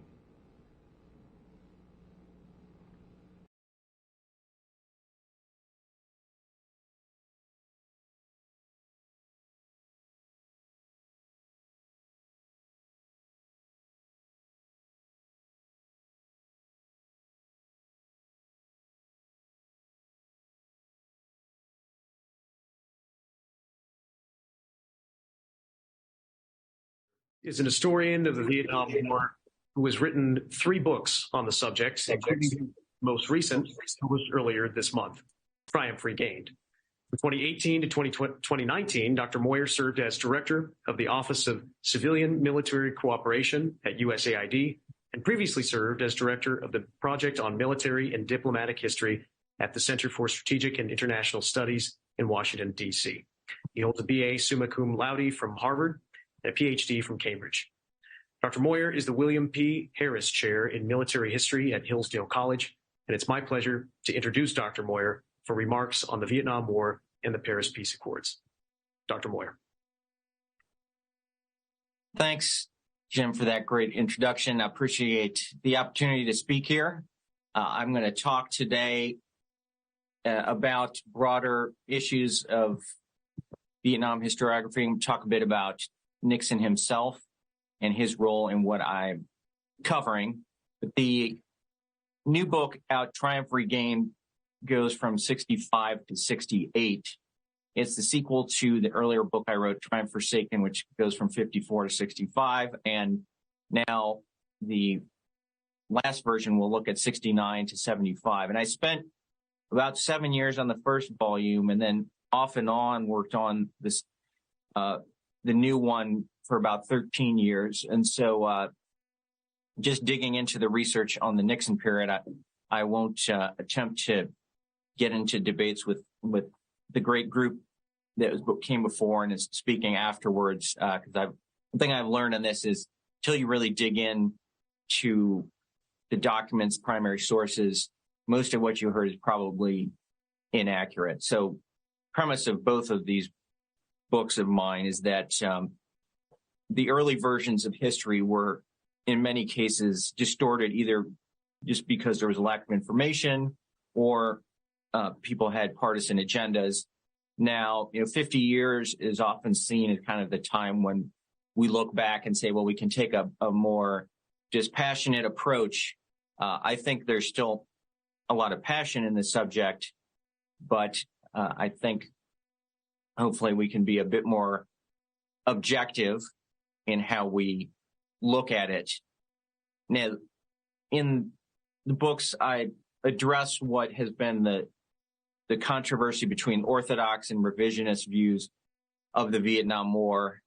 There are some who would say, well, I think we got to move beyond these labels, and those are a thing of the past. But I do think they're useful in staking out some of the ground. I don't agree entirely with the revisionist perspective, but I think it's correct in many respects, and it hasn't been fully covered by the Academy. And for those who aren't familiar, revisionists during the Cold War initially was the group that was critical of the U.S. government for its conduct of the Cold War. But when we get to Vietnam and much of the establishment shifts against the war, then the anti-war, anti-administration faction becomes orthodox, and it's those later who come to defend, to a large degree, the administration are the revisionists. We'll talk very briefly through sort of the origins of the war, which I cover. And some of you may know President Nixon was very involved in some of the early discussions about Vietnam. And in 1954, with the Battle of Dien Bien Phu, he supports sending American troops to take the place of the French troops as the French are in trouble, though President Eisenhower says no. In the first of my books, which I'm going to just talk about very briefly, the title Triumph Forsaken refers first and foremost to the coup of November 1963, when South Vietnamese generals overthrew and assassinated President Nguyen Diem with support from the United States. And at the time, I think actually Richard Nixon understood better than most what was going on. And he said in October of 63 that, and I would quote that, I would say that in Vietnam, the choice today is not between President Diem and somebody better. It is between Diem and someone infinitely worse, which, as I go on to argue that is spot on, and that in fact is this coup that leads to a rapid decline in the effectiveness of the South Vietnamese government and will encourage North Vietnam to go from guerrilla war to conventional war. We also know that Nixon told Eisenhower on November 4th, just 2 days after the assassination, that said our complicity in Diem's murder was a national disgrace, which I also agree with. But at the time, a lot of people didn't really understand this, but he clearly did see that. So after Diem, you have this revolving door of South Vietnamese governments, changes in power, and each of them purges people who they saw as being too loyal to the preceding regime. And this has a highly debilitating impact on the South Vietnamese government. In 1964, in August, you have the Tonkin Gulf incidents, where there's a North Vietnamese naval attack. The second one, it seems doubtful it actually happened, but there's a perception of attack on the Americans. And Lyndon Johnson decides to take a limited response based on academic theories that Robert McNamara had been giving him, and that is hoping to convince North Vietnamese that this is showing resolve, but in fact the opposite happens, and the North Vietnamese take it as a sign of weakness. And then Johnson reinforces that in 1964 during the election, when he says we're not going to send American boys 9 or 10,000 miles away from home to do what Asian boys ought to be doing for themselves.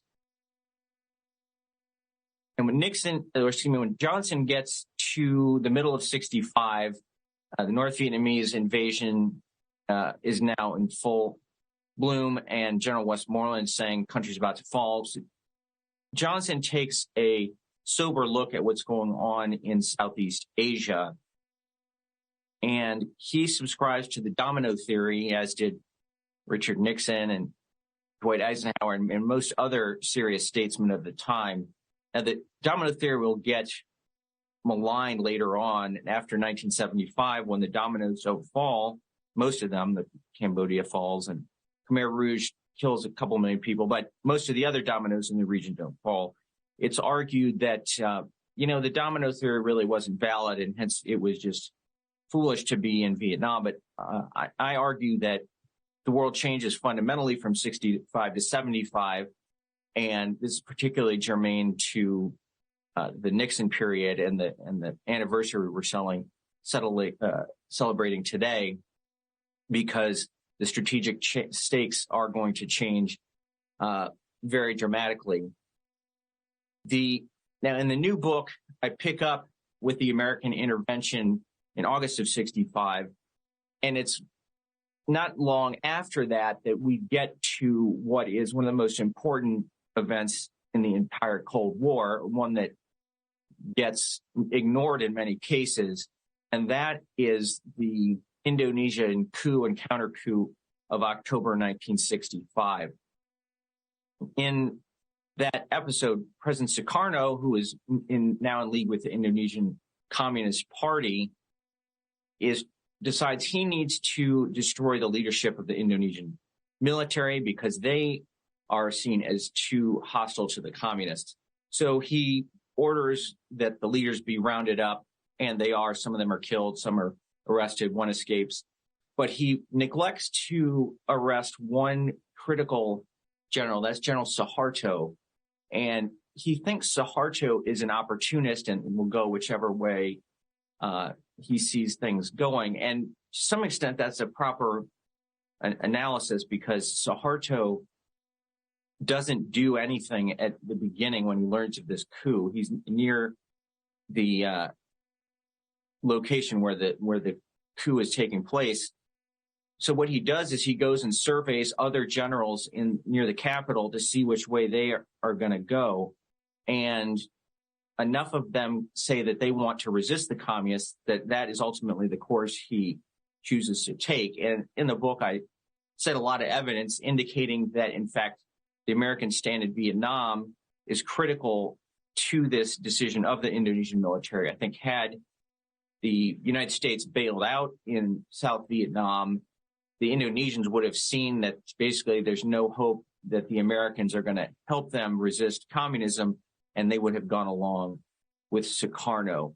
And future President Nixon's actually one of the first people to recognize this truth. And in his famous Foreign Affairs article of October of 1967, he actually writes that the U.S. presence has provided tangible and highly visible proof that communism is not necessarily the wave of Asia's future.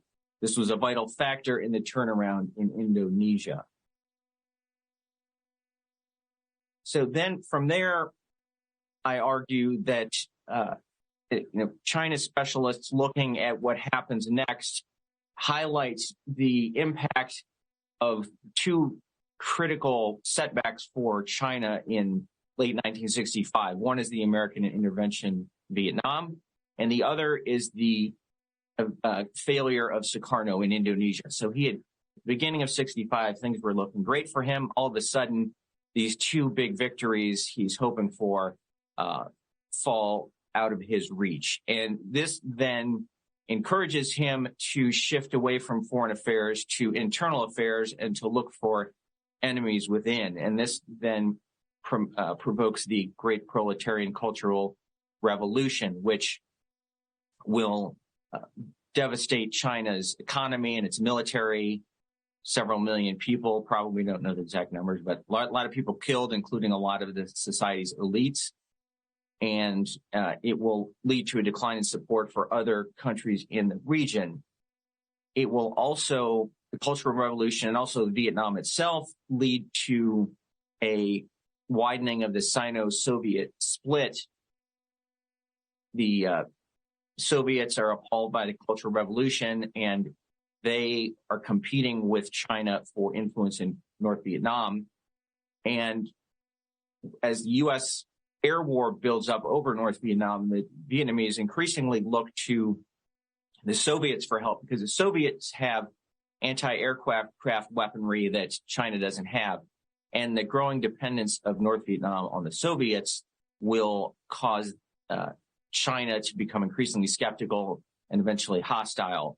And so we see, because of these changing dynamics, because of Indonesia, and also what we see China losing its appetite for these international crusades, and then the falling out between China and North Vietnam, that the strategic value of South Vietnam is declining from the point of view of the United States. It doesn't go to zero at any point, I don't think, but this is certainly something that I think is weighing on the minds of Nixon and Kissinger and others in the United States as events proceed in the early 70s.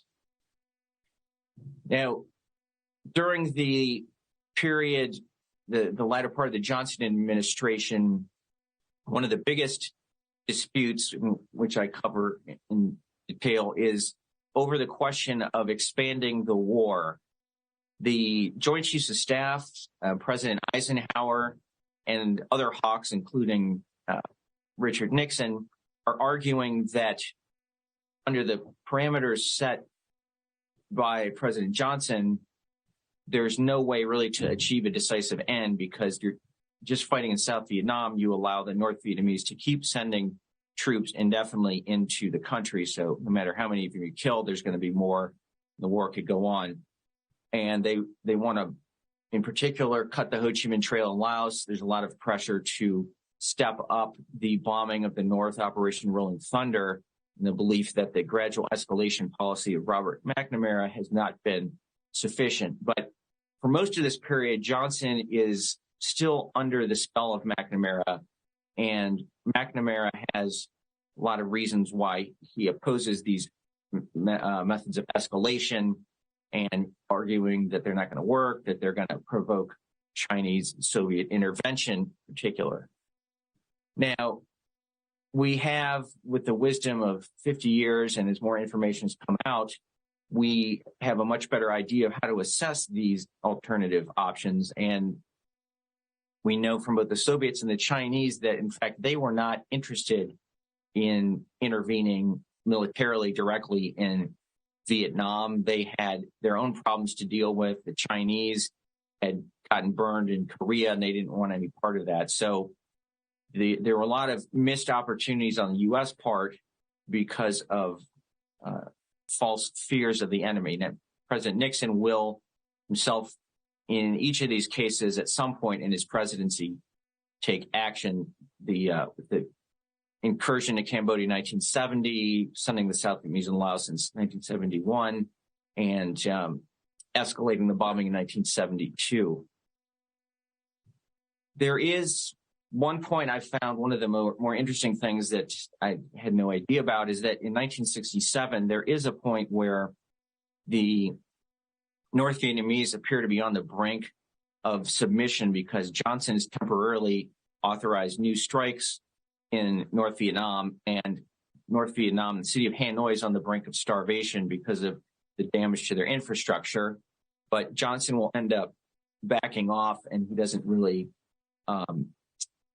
understand what's going on, the depth of the problems there.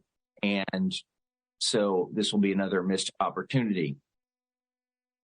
Lyndon Johnson, in March of 1968, goes on the air to announce that he is not going to run again for president, and that he's going to stop bombing parts of the North for a while. And this is often taken as evidence that basically the United States has begun to check out of the war. And this is another, I think, critical misperception, which is also important in understanding how the war transitions to the Nixon presidency.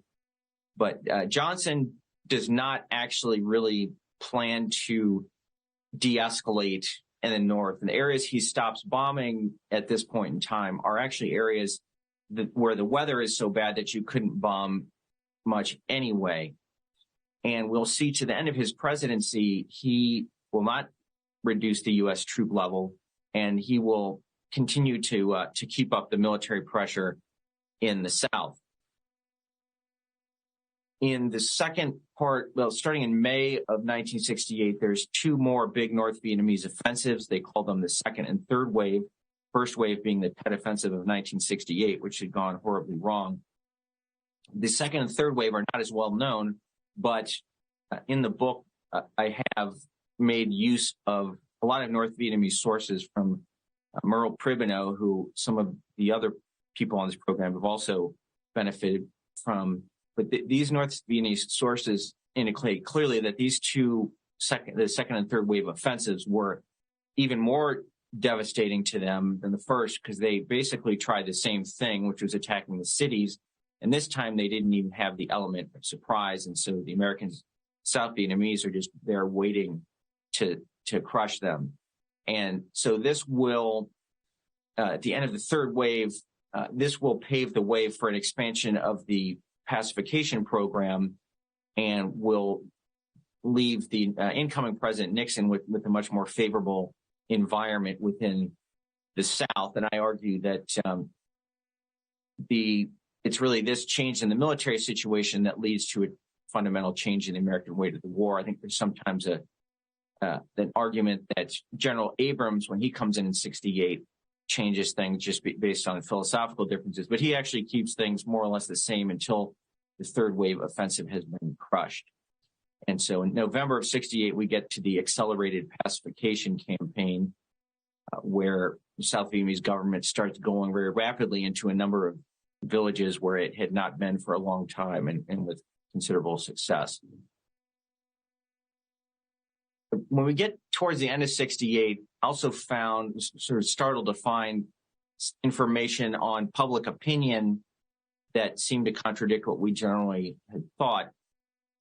People who've read about the war are probably familiar with a chart that shows over time, and the answer to the question, do you think the U.S. made a mistake sending troops to fight in Vietnam?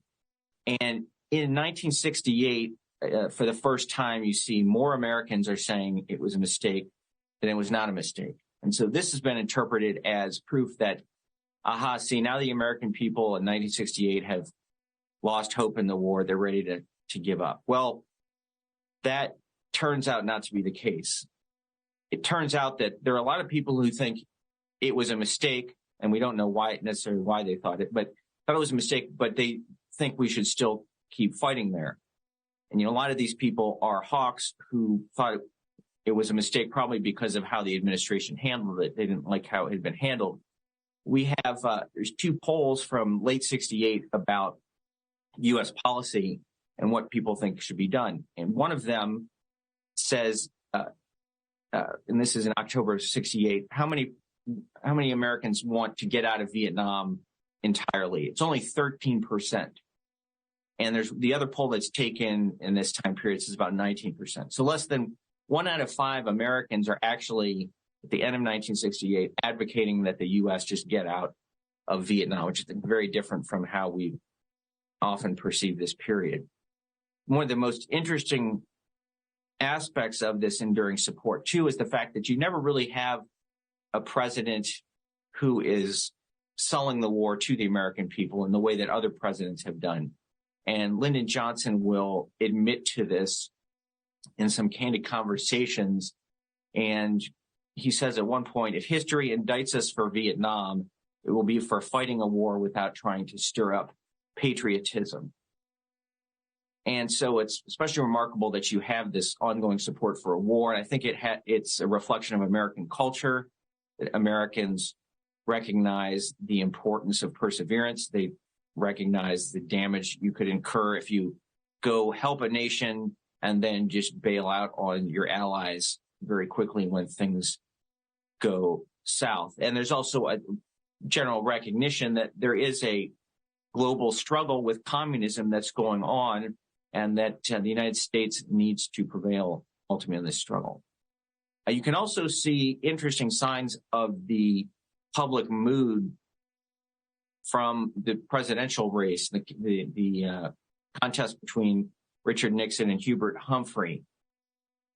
And when you get to the Chicago Convention in August of 1968, the Democratic Convention, Humphrey is being urged by the liberal wing of the Democratic Party to adopt a dovish plank, which involves quickly pulling the United States out of Vietnam, forming a coalition government between communist and non-communist elements, the same sort of coalition government that had failed miserably in Czechoslovakia and Poland and elsewhere. But Humphrey decides he's not going to go with that liberal plank, even that he himself is fairly liberal. But the party's moderates and conservatives do not like this liberal plank. they are among those who want to stick it out. And so it's indication of the ongoing support for the war that Humphrey ends up rejecting the liberal plank and going with a more centrist policy, which involves continued American participation in Vietnam. And then he gives a famous speech at Salt Lake City in October, which is in an attempt to close what's a very large gap with Richard Nixon.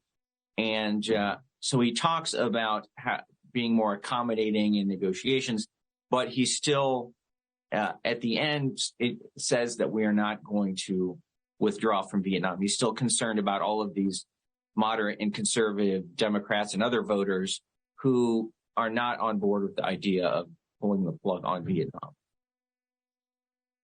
Now, Nixon himself, during the campaign, he is also very interested in courting moderate voters, and he's in a pretty good position to do this because he's already built up this reputation as a staunch anti-communist.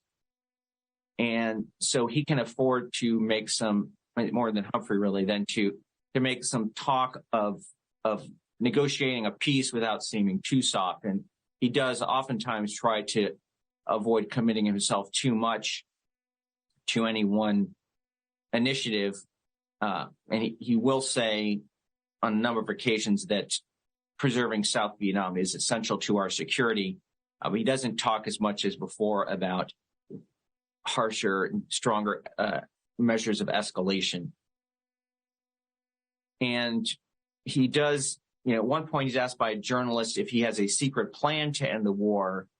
And turns out he didn't say that, but a news reporter somehow decided he did. And so we have this myth out there that he promised to have a secret plan, and some usually alleged that this was sort of a falsehood because he didn't actually have a secret plan. Well, he does, I think the record shows, indicate that he had elements of a plan. It wasn't a highly concrete plan, but it included strengthening the South Vietnamese armed forces and increasing American military pressure while seeking a diplomatic solution. And to do that, he was going to put pressure on the Soviets and the Chinese to pressure the North Vietnamese. And he also talks about threatening the North Vietnamese with devastation as a means of getting them to go along. And it does seem that he was expecting that he could achieve this sort of diplomatic settlement within his first year in office. One other thing I want to mention briefly about the 1968 election, this is covered near the end of the book.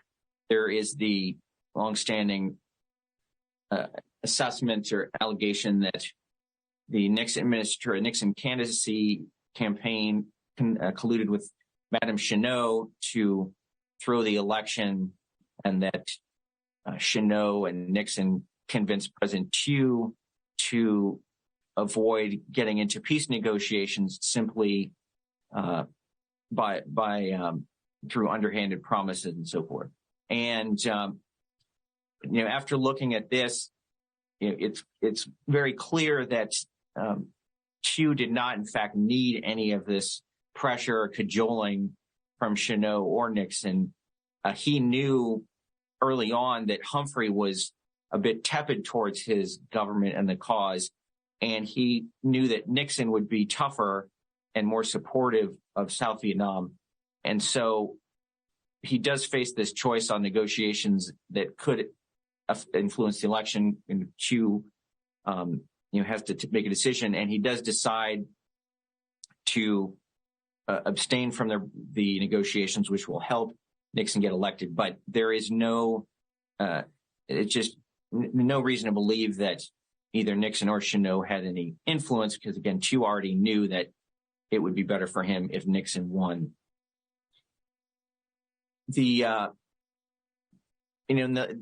One other piece of evidence just about the prevalence of support for the war is in the final vote, Humphrey gets less than 43% of the vote, whereas the rest goes to Nixon and then to Wallace, who Wallace is even more hawkish on the war than Nixon. And when we get to the end of 68, you see jubilation among the South Vietnamese and among many Americans about Nixon's election because they conclude that this is going to lead to tougher policies in the war.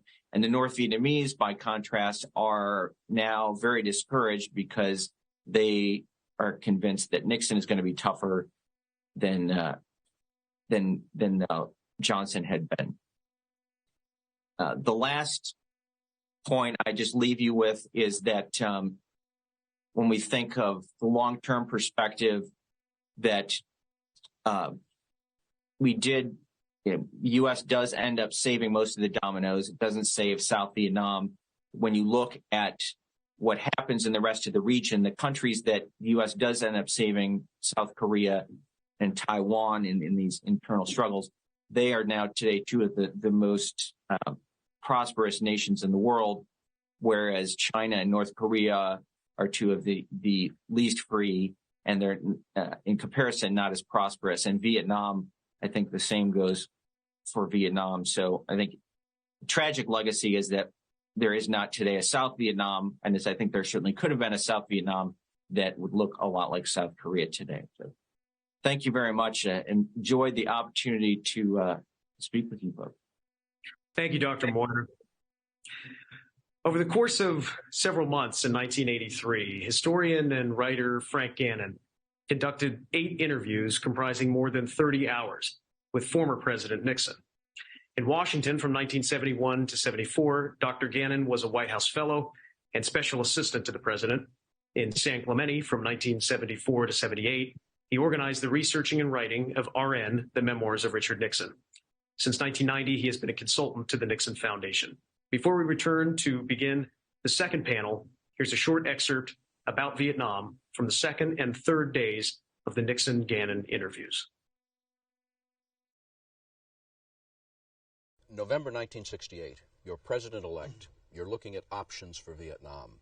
You have been elected with you've been given a free hand, arguably a mandate for change. The war is divisive and unpopular. Men are dying. Thieu is unpopular and corrupt. Why didn't you do one of two things? Either do what had to be done militarily in order to win and end the war by victory, or develop a sort of withdrawal with honor option, cut our losses, and get us the hell out of Vietnam? Well, first, you have two options. One is called the option to the right, and the other is called the option to the left. The option to the right, unfortunately, had been completely taken away from us by the bombing halt. By reason of the bombing halt, I was bound by it, even though I had not negotiated it. And so the negotiations were going on in Paris, and I sent Cabot Lodge over there to indicate how serious we were to try to find a negotiated settlement.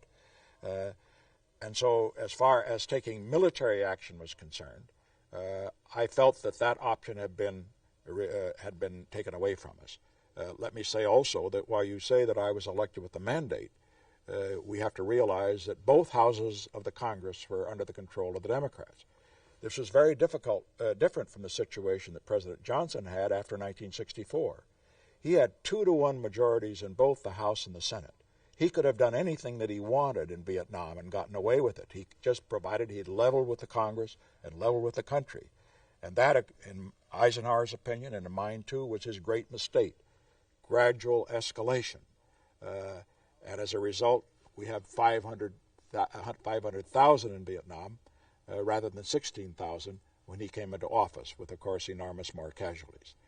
Now, as far as the other particular option is concerned, the option to the left, I know that there were those among my political advisors who said, look, Kennedy started the American commitment in Vietnam, at least the commitment to combat units and combat advisors. Johnson escalated it. Now you can end it. And put the blame on them for what happened in Vietnam. In other words, bug out. I couldn't do that, and frankly, I never considered it. I said, in effect, this is not Kennedy's war, as some would suggest, or Johnson's war. It is America's war. I knew what would happen. I had been there. I had been there going back to 1953. I was there in 53, 56, and 4 times in the 60s. And I knew that if we were to get out of Vietnam then, the communists would overrun it. I also knew that if we got out under those circumstances, it would have a devastating effect on our other allies in that area. The Thais, for example, the Filipinos, and so forth. And I also knew, and this is a conviction I have even today, I knew it would have a devastating effect on the American morale, on our willingness to play a credible role in the world, because there'd be instant relief for a while. And then there would be a turning inward and say, why do we have this loss of life for nothing? What would it have taken to win militarily in Vietnam in 1969, or was a military victory impossible given the guerrilla nature of the war?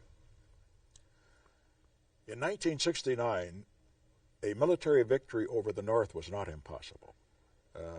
In fact, if I have a regret, it was that I was unable to do early in 1969 what I later did in 1972, to bomb and mine in the Haiphong, Hanoi area, because we could have brought the North Vietnamese military capability to its knees.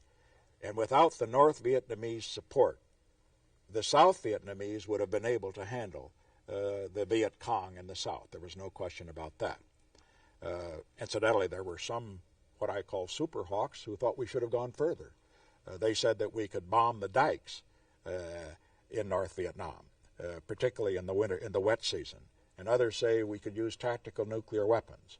I ruled both of those out for two reasons.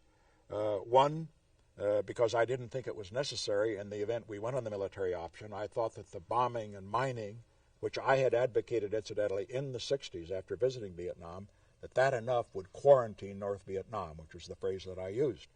On the other hand, I felt that if we used nuclear weapons, or if we caused hundreds of thousands of deaths of innocent people in North Vietnam in order to win the war, it would be a Pyrrhic victory. It would have had devastating consequences all over Asia, including particularly in Japan, which was the big prize in Asia today, as it was then.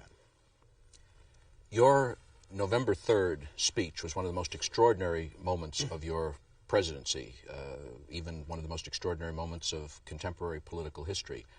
You went on television and defined a whole new political constituency and then rallied it to do something that few thought possible, to support continued fighting of the war.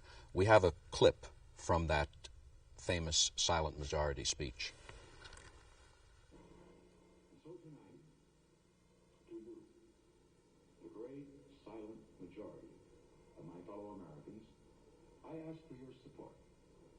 I pledged in my campaign for the presidency to end the war in a way that we could win the peace. I have initiated a plan of action which will enable me to keep that pledge. The more support I can have from the American people, the sooner that pledge can be redeemed. For the more divided we are at home, the less likely the enemy is to negotiate at Paris.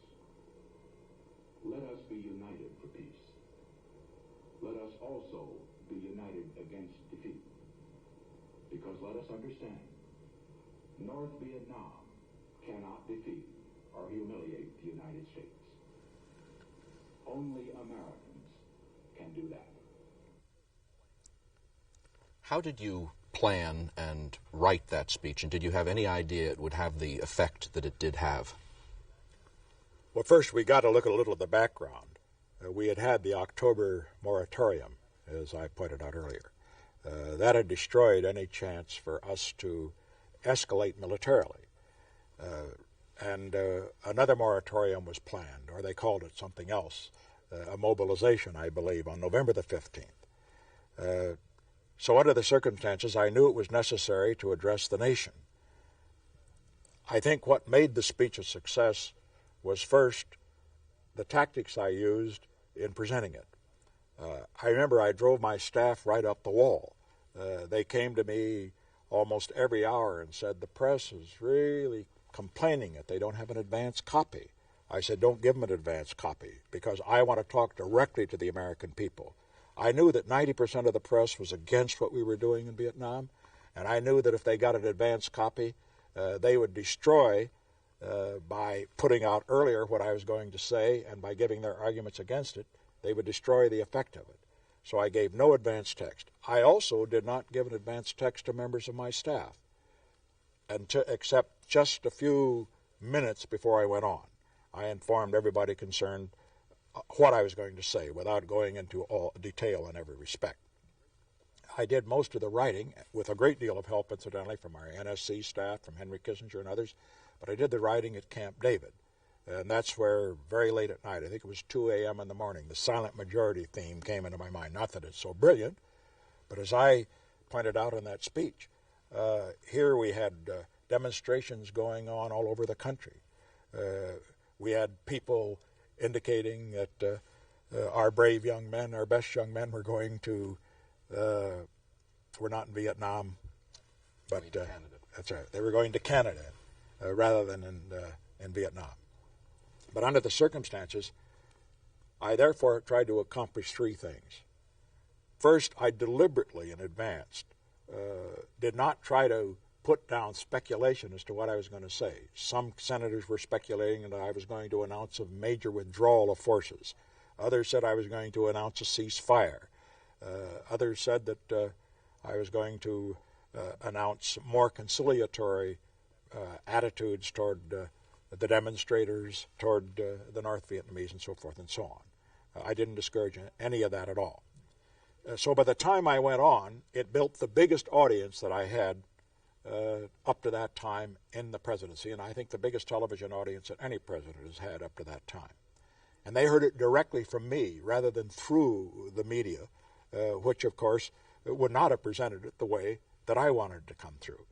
And after hearing it from me, it had a dramatic effect because the mail just poured in, not as stimulated as some of our critics would indicate, but it poured in spontaneously, such as you've never heard. It had just three major themes in it. One, I did what I felt Johnson had not done adequately. I tried to tell the American people what the stakes were, that it didn't involve just what happened to the people of Vietnam, but what happened to the people in the rest of Southeast Asia, what happened to the United States as well. Second, I told them what we were trying to do in a way of bringing the war to a conclusion, a program of Vietnamization. That means, in effect, that we were going to withdraw American forces at the same time that we were training the South Vietnamese forces to take over their own defense. And that program eventually was carried out, and carried out successfully. And third, I made this point very clear, that our policy was not going to be changed, it wasn't going to be affected by demonstrations in the street. I pointed out that I didn't question the right of people to demonstrate, but on the other hand, that as far as a president is concerned, he must make up his mind, after getting the best advice from his associates as to what is best, and then follow that course of action. And that is why I concluded with the line, our policy isn't going to, in effect, going to be made in the streets. It's going to be made under our constitutional process by the administration. And I called on the silent majority to support him. And the silent majority was out there. Our approval rating went up to 68% right after that, right in the midst of a war and in spite of huge demonstrations. What I was really trying to get across was this, that despite the fact that the media was overwhelmingly against the war, despite the fact that many members of Congress were making great noises to the effect that the war ought to come to a conclusion on any terms whatever, despite the fact that we had demonstrations, thousands of them, that were very loud, that was not the voice of America. The voice of America was the silent majority.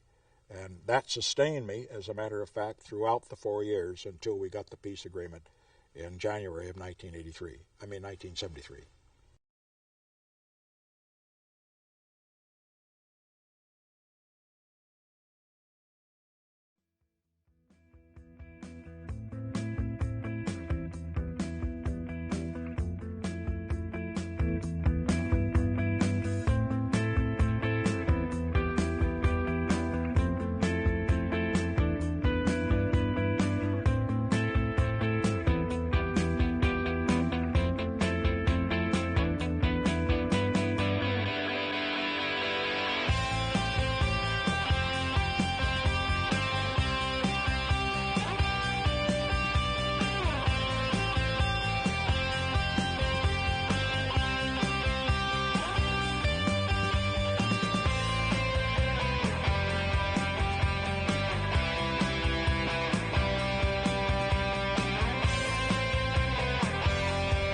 The Paris Peace Accords were signed after 4 years of delicate negotiations by the Nixon administration, with National Security Advisor Dr. Henry Kissinger serving as the chief U.S. negotiator in Paris.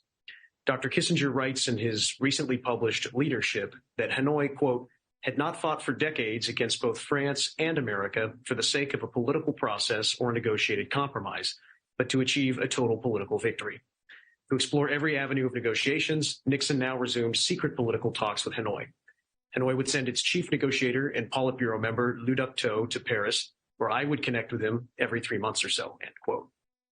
To explore this further, the 4 years of negotiations and military exercises amid the wider, ongoing implementation of a new grand strategy, it is my pleasure to introduce David Prentice of the Osher Lifelong Learning Institute at Oklahoma State University, Thomas Schwartz, Distinguished Professor of History at Vanderbilt University.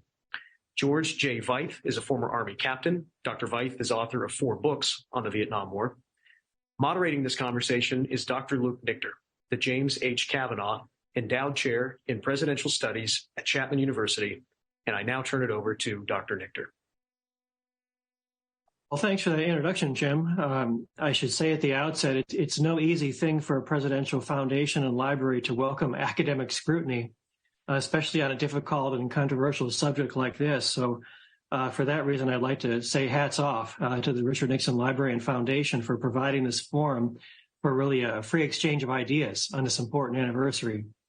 For those of us joining us from the earlier panel on President Nixon's grand strategy for the war in Vietnam, or Mark Moyar's excellent keynote remarks, we've already heard a lot of new ideas and discussion, and probably have developed a full head of steam by this point in our program. I'd like to follow in Mark Updegrove's footsteps in the first panel by suggesting that you tweet if you have a question at Nixon Foundation, or email info@nixonfoundation.org. And the plan is that they'll pass me the questions about halfway through our panel, and I'll do my best to toggle back and forth and incorporate them in our discussion. Otherwise, I will keep my remaining remarks brief here, just enough to let our audience know what to expect for the duration of our panel. This is really less of a celebration than it is a somber commemoration of sorts, as well as an opportunity to gauge what we've learned these past 50 years. There are also plenty of unanswered questions that we'll try to tap into here during our discussion, things we don't know yet, and lots of records that remain restricted in both American and foreign archives. There's certainly much future academic work to be done on this topic. My role in today's event is made infinitely easier by the assembly of 3 of the most serious researchers that I know. Between us, I think and hope we can do an adequate job of covering the events that led to the Paris Peace Accords, some of the key personalities involved, and also from a wide variety of viewpoints, American, Vietnamese, and others. To bring structure to our conversation, I propose to approach our topic of seeking peace in Vietnam in 3 parts.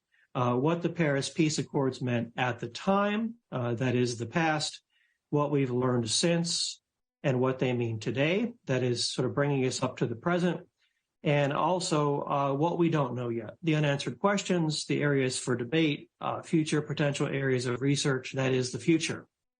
I admitted to David offline that after I wrote this up, it seemed like a dystopian version of Charles Dickens' A Christmas Carol when I saw it in front of me on the page. However, let me reassure you that any similarities are purely coincidental. Everyone here has something to say about all three of our segments. So I propose a sort of round-robin approach to help minimize crosstalk on Zoom on each of these three parts, followed by an open discussion and Q&A will come in toward the end of our panel. So, taking these one at a time, what did the Paris Peace Accords mean at the time, 50 years ago? David, you've done an awful lot of work on the background, the events that led up to there, and I feel like there's all kinds of my favorite subjects that we could get into, whether it's the Laos Accords in 1962, the consequences of leaving Saigon out at an early stage of the talks, the structure that Nixon inherited, the private-public talks in Paris. But you take it the direction that you want to in terms of what's some of the background that we need to understand how we got to this point in 1973. I think from my perspective, it's fundamental to reflect on how difficult Nixon's domestic, political, and strategic environment was when he was inaugurated in 1969. There's that sense, both at the time and in retrospect, that as Nixon put it, I had no good choices coming into office. And indeed, on the one hand, there is, especially in Congress, significant and a rising anti-war faction that is looking to cut appropriations, restrict operations in Indochina. And Nixon has a keen sense of that domestic limit. At the same time, he understands a majority of Americans are against precipitate withdrawal from Vietnam. They want Americans out of the war. They may look at the war as a mistake, but they still see American credibility is on the line in Vietnam. And they still want something of an American victory. They want the Republic of Vietnam, South Vietnam, to survive. So that when Nixon starts surveying his options in 1969, there is this internal struggle of when and how to begin withdrawing American troops unilaterally from the war, but also how to pursue peace to get an agreement to help continue American aid to the Republic of Vietnam, but also retain the ability to use American air power to perhaps coerce or get Hanoi to stop its aggression against the South. I think on one hand, there's a lot of optimism within the administration and within American allies in early 1969. There is a sense that Hanoi is still reeling from the 1968 Tet offensives, that America's ally, the Republic of Vietnam, is relatively legitimate. It's democratic in many ways, far more so than North Vietnam. And it's enjoying a bit of popularity and a brief spirit of unity after the Tet offensives. And so with good reason and a fair amount of optimism, both President Nixon and his South Vietnamese counterpart, President Nguyen Van Thieu, embark on a policy of de-Americanizing or Vietnamizing the war. And that's the path Nixon starts in 1969, and it's a path that will ultimately shape the contours of the negotiations that will follow and what leads up to the Accords. But to briefly sketch out the trajectory of Nixon, I would also add, though, that there is a popular sense within the White House that Nixon's options are increasingly narrowing. After the Cambodian incursion in 1970, there's a real sense that congressional dissent is inexorable, that it will continue to rise and limit what the White House can do in Vietnam, how fast it can withdraw troops. And then Lam Son 719 in 1971, as well as 71 presidential election in South Vietnam, in many ways underscores, I think, for Nixon and especially Henry Kissinger, that Vietnamization may not necessarily bear the fruits that it's wanting in South Vietnam, so that they need to seek other means, particularly diplomatic means, to get a settlement to both perhaps get Hanoi to restrain itself against the South, but also, especially in 1972, to build support in Congress to continue the appropriations, the economic appropriations, the economic aid, the military aid, that's essential to making Vietnamization work. But nevertheless, I'd say by late 1972, especially as the elections in the House and the Senate don't go perhaps as Nixon would have wished, Linebacker 2, something I'm sure we'll talk about later on, begins to fan further dissent in the Senate, that Nixon needs an agreement to continue to provide that aid that Nguyen Van Thieu and others see as absolutely essential for the survival of South Vietnam. But nevertheless, his options, the windows close, just as the circumstances, like North Vietnamese will and the control and dominance of the South, large swaths of the South after the 72 offensive. All of these things, I think, limit Nixon's ability to achieve a durable peace, but nevertheless, through 1972, is intent on achieving and searching for peace with honor. Now, Tom, the rest of us haven't written a biography of Henry Kissinger, and so you've spent some time studying the key personalities at work, the opportunities that they offered, but also the limitations implicit in some of those relationships. Talk to us a little bit, sort of in responding to David, but also adding on and talking a little bit about some of the key personalities. Who were these people, who were involved in the search of peace, and how did their relationships both create opportunities as well as establish limitations about what was possible? Well, first off, let me just say, David's got a book coming out that I think does an excellent job of talking about how Vietnamization comes about and how these choices do indeed get limited. I learned a lot, in addition to what I knew already about Kissinger. I learned a lot about that direction and that momentum from his book. When I studied Kissinger, one of the things that, of course, comes through with Kissinger is, I think, both intellectually and I think also as a judgment about diplomacy and the political process, Kissinger always favored some type of formal settlement of the Vietnam War. This is fairly consistent all the way through. And I think in this sense, he's different from the man who gives him his authority, Richard Nixon, who politically is, I think, looking for peace with honor, but I think could have accepted different variations on that, something more like a Korea frozen conflict, something along those lines.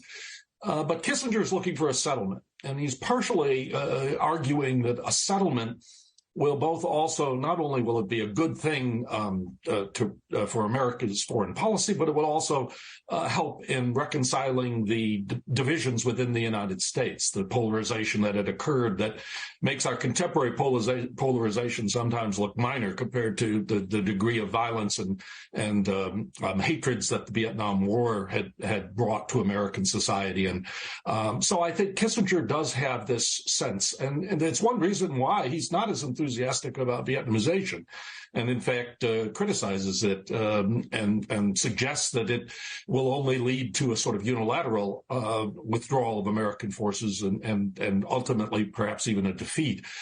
So he is from the very beginning interested in this. Kissinger is given authority by Nixon to conduct secret negotiations with his counterpart, Le Duc Tho. Well, first beforehand with other Vietnamese officials, but then later with Le Duc Tho. And Kissinger will pursue an agreement. And over the period of time, and I record this in my biography, he is at various times optimistic that he's going to get some sort of settlement, always at times thinking North Vietnam's about to talk. Nixon's a bit frustrated with this. He thinks Kissinger is overly optimistic constantly about the possibilities of a settlement. Gradually, the Americans are worn down in part by the North Vietnamese. The one crucial issue that they don't give on is the idea that they must depose Thu as president. This is one thing that the North Vietnamese are demanding in 1969. It will be the one concession they will ultimately make that will allow the Paris Peace Treaty to actually come to fruition. I think Nixon also, in a way different from Kissinger, also sees that he's elected in part to end the war in Vietnam, so that he will, in fact, be judged in 1972 by how he ends the war in Vietnam. So for him, it's also a matter of politics. It's a matter of how he's going to be seen by the American electorate. And so it also plays that role for him. I think ultimately both of them come together, but they have slightly different emphasis in what they think is most crucial about the Vietnam War and about how the United States should go about ending it. Ultimately, I think this will bring in October of 1972 the first inklings that there is a settlement possible. It will, of course, go through a torturous 3-month period there of both hopes and then dreams dashed, including the infamous or the Christmas bombing of North Vietnam that takes place. So all of this is partly the element of trying to get a settlement that preserves American foreign policy credibility, and also the possibility for the survival of the Republic of Vietnam. And I stress the possibility because I think from a very early stage, it's seen that it's unlikely that the United States can achieve the type of permanent commitment to the security of South Vietnam that it had managed to achieve with, say, South Korea. But that said, we can discuss all of these things over the course of the next hour and a half. Well, thanks. Jay, what are we missing? Because I think we all, as researchers, try to approach topics with as many different viewpoints as possible. And I think it's normal that Americans tend to overestimate their own influence on almost every topic and tend to underestimate everyone else's influence, no matter the subject. And so, what are we missing here in terms of the consideration, and what did you perhaps Americans not realize at the time about Vietnamese perspectives? And what would you add to bring us a rounder discussion here on what the peace accords meant at the time?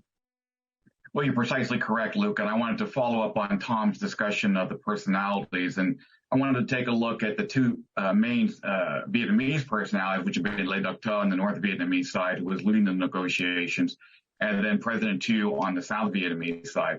And while the North Vietnamese have written extensively and published a great deal on sort of their strategy and different tactics during the Paris Peace Accords, the one person who never wrote anything, other than something I'm going to mention here in a second, was Le Duc Tho. But over time, having read some of the things that people have written about him, I'm convinced that he, by late 72, had become as invested as Kissinger on completing the accords. I mean, he'd been working on this since 1968, as you well know. And at some point, I think he was looking just to sort of complete the agreement, mainly just get the Americans out to sort of take a pause in the war, give North Vietnam a chance to rebuild itself. But as you look at those two, as you look at what they've written, the Paris Peace Accords for the Vietnamese came down to two core principles, which were diametrically opposite on both sides. And the first one was that North Vietnamese troops would absolutely remain in South Vietnam. There was no way, unless Allied forces militarily kicked them out, that they were ever going to agree to withdraw their troops. Second one, which they were a little more flexible on, is really on the shape of the post-war government, how the government would look after a peace agreement was signed. And the Politburo would really come down to three options, which I told this to Kissinger years ago. Basically, the first option was, and it was their best option, was that the Americans withdraw, they would overthrow Thieu on the way out the door, a coalition government would be formed at all levels, and that would shortly, bringing the communists who would then merge with North Vietnam. Second level was the Americans would leave. There would be the two governments, both the national and the local level. And then the third option, which is the one that Kissinger actually got, the least one that they wanted, was that the what they call both governments, which was the Thieu government and the PRG, would remain as is, but there would be a commission formed to hold elections and to do other things. And so it's a testimony to Kissinger's negotiation skills that he was able to achieve the sort of the lowest goal the Politburo had, despite negotiating under some very difficult circumstances. Now, for Thieu, on the other hand, and he had been involved with developing South Vietnamese negotiation tactics since February 1965, the number one thing for them was they wanted all communists out. All the communists had to leave, and that there would be no coalition government, and there would be no allowing the communists into the government unless they agreed to participate in elections in which they could then win some seats. So what you have is two core principles that each side was diametrically opposed to agreeing to. And I think that those set the tone for the Paris Peace Accords and was ultimately its downfall. That provides a pretty good overview and to get us started. And I heard you talking, I scratched down a few notes. I think I'll give you my toughest question right now that I had planned for the whole panel. What did the Paris Peace Accords achieve, not achieve, and do you think something else might have been possible? And before I turn it over to you in any order you want to go, I like the allusion during panel one, I think it was by Neil Ferguson, that foreign policy is often a choice between evils, bad and worse. And at the time, it's not always clear which is worse. And in hindsight, we're reconstructing the past based on records and interviews. And we think, why didn't they do a better job? It was black and white. There was good, there was bad. Why would anyone choose bad, if they had a choice not to choose bad? And so that's the next question I'd offer you. Probably the toughest one that I have on my list is, what did these accords achieve? What did they not achieve? And could they have been more than the limited accords that they were? And I'll turn it whichever order you want to go in. I'll just start off and just say that both my dear friend Pierre and John Carlin have both separately written, and I agree with them 100%, that the Paris Peace Accords was the best bad deal they could possibly achieve. And it sounds like that's an awful thing, but as I was told many years ago, diplomacy is the art of the possible. And I think this was the best bad deal that they could have achieved.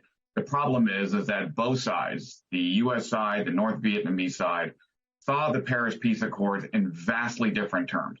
And those terms were so diametrically opposed again that ultimately made them unwordable. The North Vietnamese saw it as this, or at least told everyone in the world that this was a tremendous victory, whereas the Americans believed it was peace with honor. The South Vietnamese had their own opinion, which I think everyone can guess. I want to echo Jay's point there that I think it was probably the best bad deal. It is fascinating to go back. I spent some time watching Henry Kissinger's press conference trying to explain the deal in January 27th or 24th of 1973, when he had unlimited airtime, really.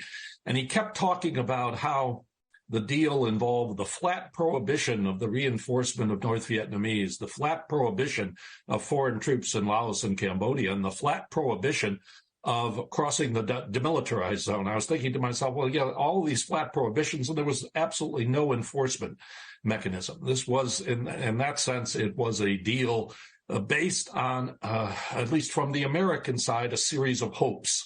Hope that North Vietnam might indeed shift its emphasis from military conquest of the South to some sort of peaceful attempt to take South Vietnam through elections or a more normal process, or it would devote itself to rebuilding. Hope that China and the Soviet Union would try to restrain North Vietnam from any military activities, and that North Vietnam would gleefully accept American money in the manner of the Marshall Plan and rebuilding, and forswear military operations. But that was the hope on the American side.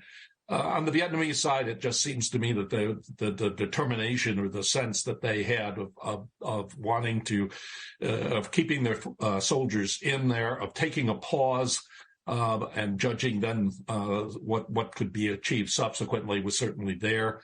The one great achievement, of course, of the Accords was getting the American prisoners of war back. And that was one of the absolute central objectives of getting this agreement, was getting the POWs back. And that did provide for a moment, although quickly eclipsed by Watergate, it did provide for a moment of Americans to celebrate together as these men returned from what was an extraordinary ordeal that they had suffered.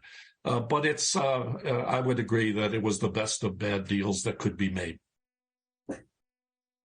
I agree. What are we leaving out? What's that, Luke? What are we leaving out? We must be missing something. Well, I think it's hard to imagine better. Like, thinking about counterfactuals, what should Nixon and Kissinger have done differently? Just in my mind, it's hard to imagine a better deal. We have to remember that Vietnamization had already accomplished Hanoi's chief negotiating demand of a complete unilateral U.S. withdrawal. Nixon comes in with what will become 550,000 U.S. personnel in Vietnam, and there's around 25,000 left by the time his first term ends. And so that principal demand of North Vietnam's already been met. And as Nixon also realizes, despite winning in a landslide, he's facing a hostile Congress coming into the next term.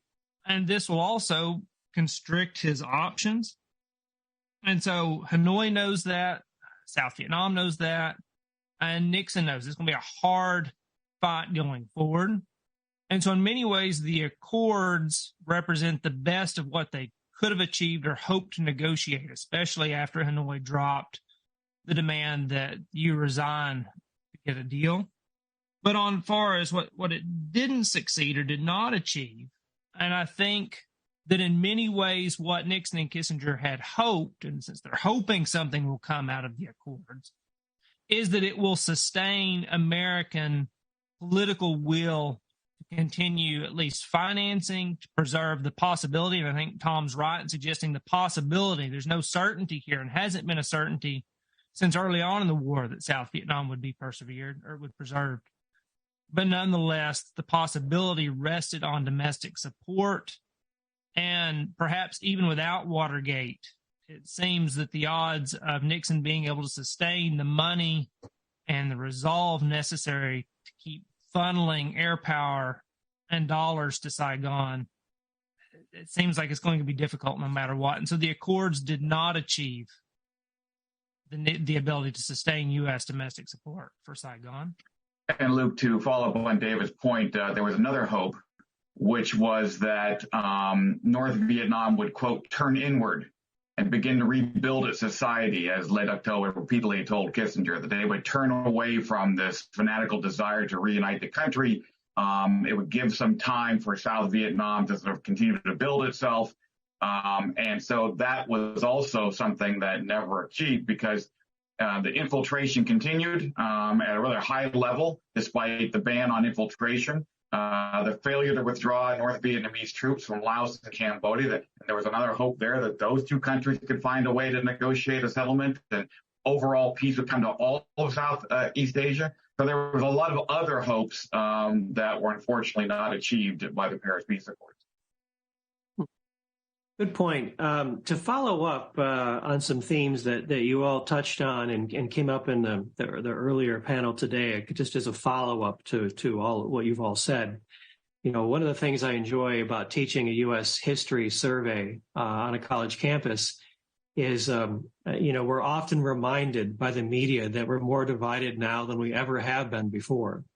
And I remember, I think it was one of my first sections of freshmen back in almost 20 years ago, when this had come up in the context of the 2004 presidential election.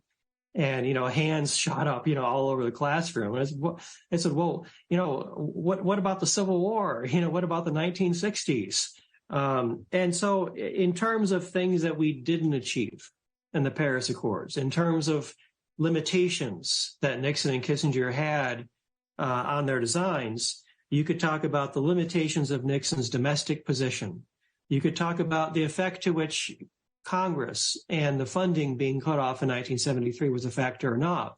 I mean, I could also point you to Nixon tapes in late 1972 and early 73, but Nixon was quite happy to be done with it and hope not to go back, or at least in that moment.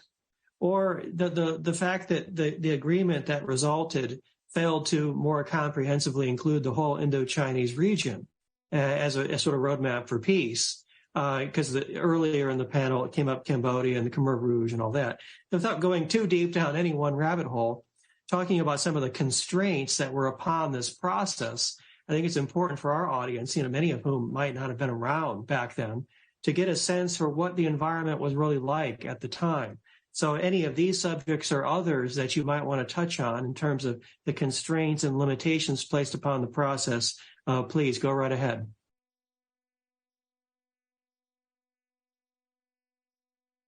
I'd like to just add a constraint that in some sense was self-imposed. In the morning conversation, there was a discussion of South Korea, the comparison between Korea and Vietnam. And one aspect of the Paris agreements that certainly played a key role was that the United States did get out of Vietnam in its entirety in a way that it did not withdraw after the armistice in Korea and kept forces there that served in some sense as a tripwire and preventing subsequent North Korean aggression. In South Vietnam, they did get out. The United States did get out, and that was partly because the issue of the prisoners of war had become so central to the negotiating strategy of and also to encouraging public support. The Nixon presidency had emphasized the treatment of the prisoners. North Vietnam had used the prisoners as bargaining tools, but also had treated them. It did not adhere to the Geneva Convention. It had behaved in ways that created a great deal of hardship. And I think that became a way of gaining domestic support in the United States. So, in effect, the prisoners were hostages to a full and complete American withdrawal from Vietnam that did create a difference between the Korean and Vietnamese situations that ultimately worked to the detriment of the survival of South Vietnam. I think in retrospect, we can see that more clearly, but we can see how different forces worked together to make that, make the prisoners become absolutely as central an issue so that Nixon had to get all of them back and promise, in effect, to withdraw all American soldiers as a result. I think Tom's right. I mean, one of the big things that President Thieu wanted Americans, he wanted an American residual presence, much like Korea, much like Germany, much like other places. And I think that failure to keep some sort of American firepower in South Vietnam, which by 72, the offensive, there was, was basically naval and air power. That failure to keep some American presence in South Vietnam, whether it was intelligence, logistics was huge, air power was huge, was probably one of the biggest, I don't want to say mistakes, but one of the biggest constraints of the Nixon administration. Yeah, in terms of a few other constraints, I don't want to belabor the domestic point, but switching to North Vietnam, echoing some of Pierre's comments in the first session, they are, in many ways, one of the best fighting forces in the world. And he's right in pointing out how strong and resolved they were in the Americanization, the early phase of the war. But in the Vietnamization era, I think we see continued evolution and adaptation, especially as they move towards greater and greater conventional firepower. The Nixon administration saw that in Lam Son 719, the level of coordination, the arms they're using, the artillery and the like, all point to a significant military threat, both to Vietnamization, but the survival of South Vietnam as well. And to take that constraint and look at the other side, and 68 through 70, I think, are pretty good years for the Republic of Vietnam. But beginning in late 1970, 1971, you start to see what I call Vietnamization's frailties, economic problems, political problems, military problems, and that these problems continue to manifest themselves in ways that show that Vietnamization was not as strong or as durable as Nixon and Thieu had originally hoped when they started that program in 1969. And I think in many ways that points our attention back to the importance of the Accords to try to overcome, as Kissinger, I think, would have seen it, to overcome Vietnamization's frailties and try to eke out something or a possibility for South Vietnamese survival. Yeah, so kind of going from there and then to hindsight, reflecting back on the Paris Peace Accords and the years since, kind of the second phase of our conversation, what we've learned since, what they mean today, and I think there's any number of ways to comment here. I think we learned an awful lot about the Sino-Vietnamese relationship, the communist world as a whole, the U.S. hesitancy to get into, quote, another Vietnam, which we still hear about in recent years, how Vietnam affected what's been called the American way of war going forward, how presidential leadership, media relations have changed when it comes to sort of credibility of presidential statements. So kind of giving you lots of ideas there to dive off of as well as your own. What have we learned since then? So what is the hindsight that we can bring to the conversation? Well, I think President Thieu was right in the sense that if the North Vietnamese were refusing to withdraw their troops, if they were refusing to discuss with South Vietnamese representative directly. But those were key indicators that North Vietnam was not interested in peace. They only wanted the Americans out so they could continue the war at some point in the future. And I remember when the Afghan Accords were being discussed, and I thought to myself, the same thing is happening here. The Taliban are just negotiating to get us out so they can, once the American firepower is gone, then they'll have free reign. And so I think that as we look back now, and again, the North Vietnamese have published a great deal, they're pretty blatantly obvious and honest about it, that it was, as Ho Chi Minh has said, puppets out, Americans out, puppets collapse. And I think that's one of the key takeaways that President Xi was right. If they weren't going to negotiate in this way, then they weren't negotiating in good faith. Yeah, that's an excellent point you raised. I remember the first time I went to Vietnam, and they say, the Vietnam War. I said, no, the American War. And so, perspective is everything about how we approach these issues. We're calling these the Paris Peace Accords, but it was really, a negotiated, almost sort of unilateral withdrawal of American forces. So terminology is important, and so you bring a good perspective there. But Tom or David want to jump in? What are some of the things that we've learned since then?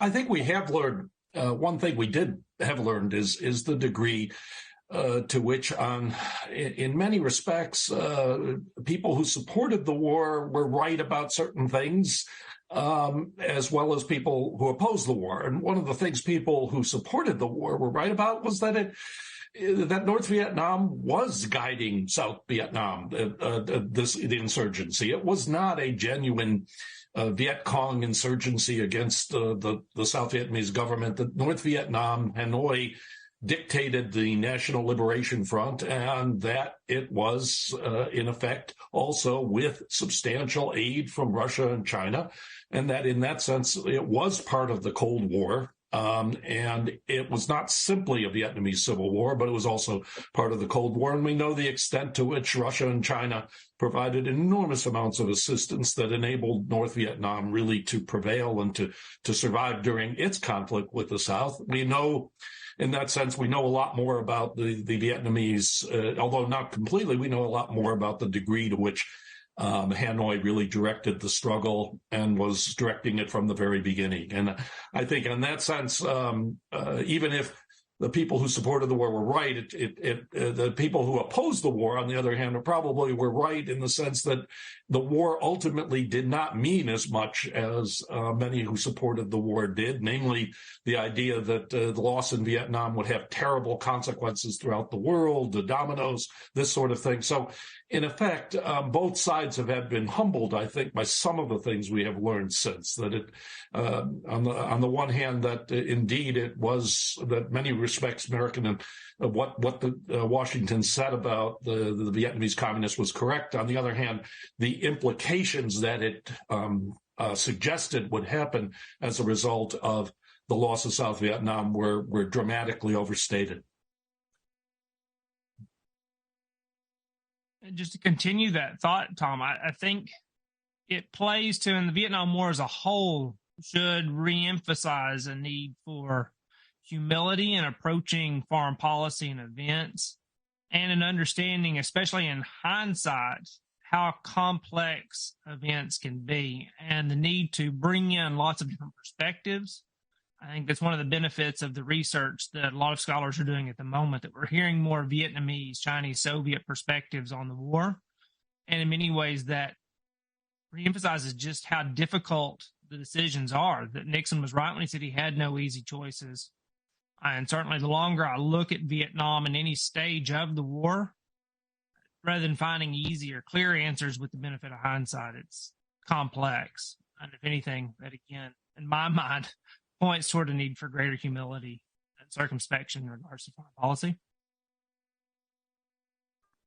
Luke, I wanted to just touch on one other thing, and that is the Linebacker 2 bombings, in the sense that the use of American firepower, sort of a kill them until they stop sort of thing, is dramatically effective and can sway the thing. So I know a lot of people, the Americans always say, and I remember talking to Kissinger about this directly, was that, we had bombed them and to make them, and force them to come back to the negotiating table or if you take a counterfactual, as Negroponte said, bomb them until they accepted our concessions. On the other hand, the Vietnamese, North Vietnamese, look at it and they call it the Dien Bien Phu in the air, that they had taken the Americans' best punch. They had gone back and shot down all these planes, and they had done other things. And so I think that both sides have overhyped the linebacker 2 bombing to make it, to buttress their own point of view. And a couple of things I wanted just to point out is, for example, by the end of 72, Hanoi only had about a third of its air defenses that it had in 1967. A lot of their SAM units had gone south to support the Eastern Offensive. The other thing that we claim is that, well, they were out of missiles, which is why they were, crying to come back to the conference table. That is also incorrect. They were out of assembled missiles. They had all the pieces of it. And the third thing I wanted to mention is that the SAM-2 missile technology that they were using was from the 50s. The North Vietnamese had tweaked it a dozen different ways to make it more effective. But there was a SAM-3 missile regiment sitting across the border in China that wasn't able to get into the fray, that it had been in the fray would have caused a lot more American casualties. So, one of the things I think we need to at some point recognize in terms of both the Paris Peace Accords and Afghanistan and other future wars is that you have to be very careful to overstate the effects of American firepower on forcing people to do things in terms of peace accords. Good point. Another topic that hasn't been discussed yet today is also the role of the draft. If anyone wants to comment on that at some point, but let me also throw out something else that came up in the earlier panel today, and which wasn't really explored very deeply, but I would present to us here in terms of what might be the proper context, geopolitical, global, strategic context to see Vietnam. And in the first panel, it was the relationship between the peace accords between the Vietnam War and the opening to China, or as a broader part of détente, or opportunities that presented themselves in the Middle East to sort of take control and remove or limit, reduce Soviet influence in the Middle East. And I set up this next question because, when I was researching this biography of Henry Cabot Lodge, who had all kinds of sort of interesting notes to himself in his files. And, sometimes these things were clearly written for the record and wanted to guide researchers a certain way. But I remember one, I couldn't figure out the date on it, but I guess it was mid-70s, clearly after the peace accords, but not that much after, where he sort of argues to his reader, which I suppose was me at that moment, and I don't know how many people saw it before me. He sort of argued that the Vietnam War, in his sort of broader geopolitical sense, was a success. And his rationale was that that not only the opening of China and détente in the Middle East, but I think his argument, certainly controversial, was the idea that all the top policymakers argued that a war between the United States and China was basically inevitable at a certain point. And that what the Vietnam War showed, a protracted conflict, that it showed the degree of American commitment and the high cost that such a war would be to the Chinese if this happened. So while an interesting, counterfactual, I certainly don't deal with it in the Lodge biography, but there was a lot of sort of Monday morning quarterbacking that went on, after 1973. And so I would submit this to you also for your comment. And I think of the draft issue also in terms of if we were fighting this war all again with what was then called an all-volunteer army, how it might have been different. How if we'd used, as Jay said, linebacker 2 strength much earlier in the war, that came up also earlier in the panel. Would that have made much of a difference? So here's a few more provocative ideas to chew on for your comment.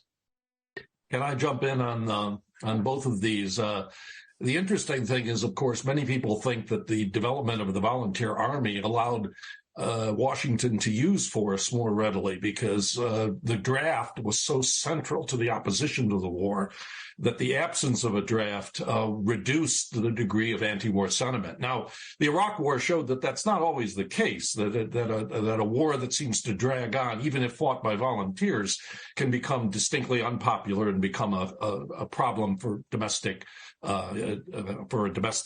public.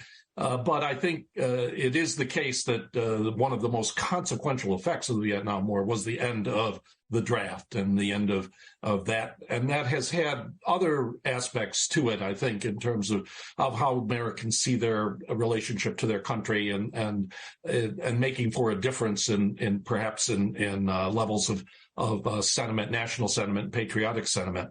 But to go to the other question you posed about seeing the Vietnam War as a success, I will say anecdotally, for another project I was working on, I had a conversation recently with an Australian diplomat who, of course, echoed Lee Kuan Yew, the famous Singapore prime minister, who said that, from their point of view, the Vietnam War was a success because it bought time for the rest of Southeast Asia to strengthen itself and prevent the dominoes from falling, that had the United States withdrawn in 1965 and given up, that situation might have been very different. Indonesia might have collapsed, the sort of thing Mark Moyar was talking about a bit there too, that there would have been a very different strategic situation, and that, in fact, the United States had, through its commitment in Vietnam, preserved a non-communist Southeast Asia. I told him, though, that any argument on the side of the Pacific that the Vietnam War was a success is still a hard sell, given its consequences and its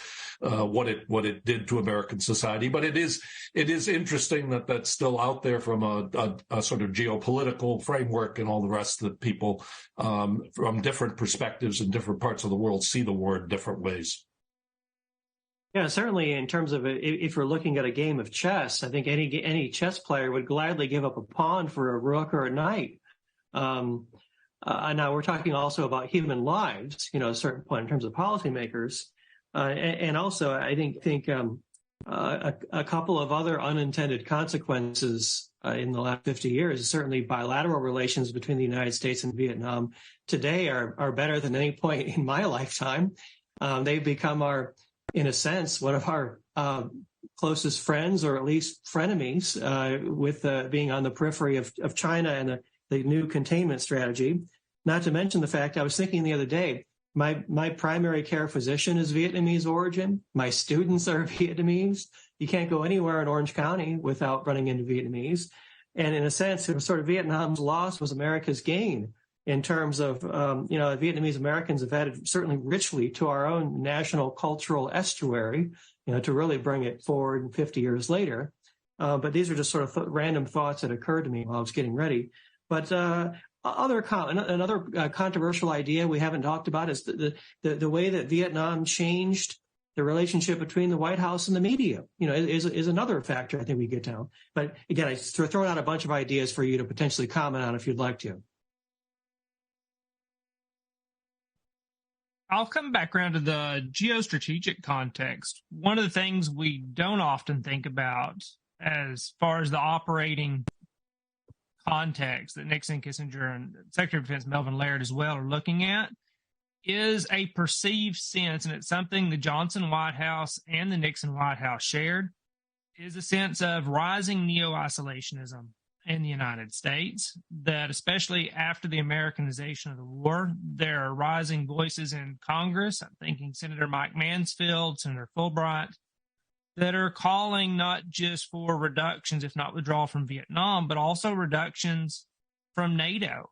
And by 1969, especially after the traumas of 68, something Professor Ferguson and others talked about in the prior panel, that America's allies are uncertain about U.S. resolve, not in Vietnam, or not just in Vietnam, which for many of them is a minor domino, but in terms of NATO, it's a relationship alliance with ANZUS, Australia, New Zealand as well. And so I think one of the things Nixon and Laird and Kissinger as well all appreciate is that a precipitate withdrawal from Vietnam will have credibility issues, not just with America's enemies, but its allies, who are very nervous about American actions in 1969. And so I think that in many ways, Vietnamization, the Nixon doctrine, as well as the diplomacy towards détente and the opening of China, is in many ways an effort to reassure American allies that, yes, it may not be possible to achieve what America wants in South Vietnam, but it's not going to be due to a lack of American trying to preserve South Vietnam. So that the responsibility is ultimately back on the Vietnamese and Vietnamese parties to work out their future in the Civil War. And I do think that their actions in 69 and 70 helped buy time for America's allies to adjust to the limits of American power. And thereby, when South Vietnam does fall in 75, it's not the shock to America's allies that it would have been had South Vietnam fallen in such a dramatic fashion in 68 or 69. That's a great point that David brings up. And the discussion about American credibility, which I'll toss back to you, Luke, was one of the central themes that Nixon and Kissinger's designed for the Paris Peace Accords and for their policy on Vietnam. And I've always sort of wrestled with that one in terms of whether they were right, whether it was overblown, whether it was underblown. I'm sort of curious what everyone else thinks in terms of American credibility and the reasons for Vietnam. Credibility is one of those fascinating concepts because it seems to constantly being tested, and then it's lost, and then it's won again, and all of that. And it's clearly something that is deeply held by decision makers at times. And the question of how other countries actually perceive the United States, I think, is for historians, is just an ongoing question. I was thinking about that in the context of more contemporary events.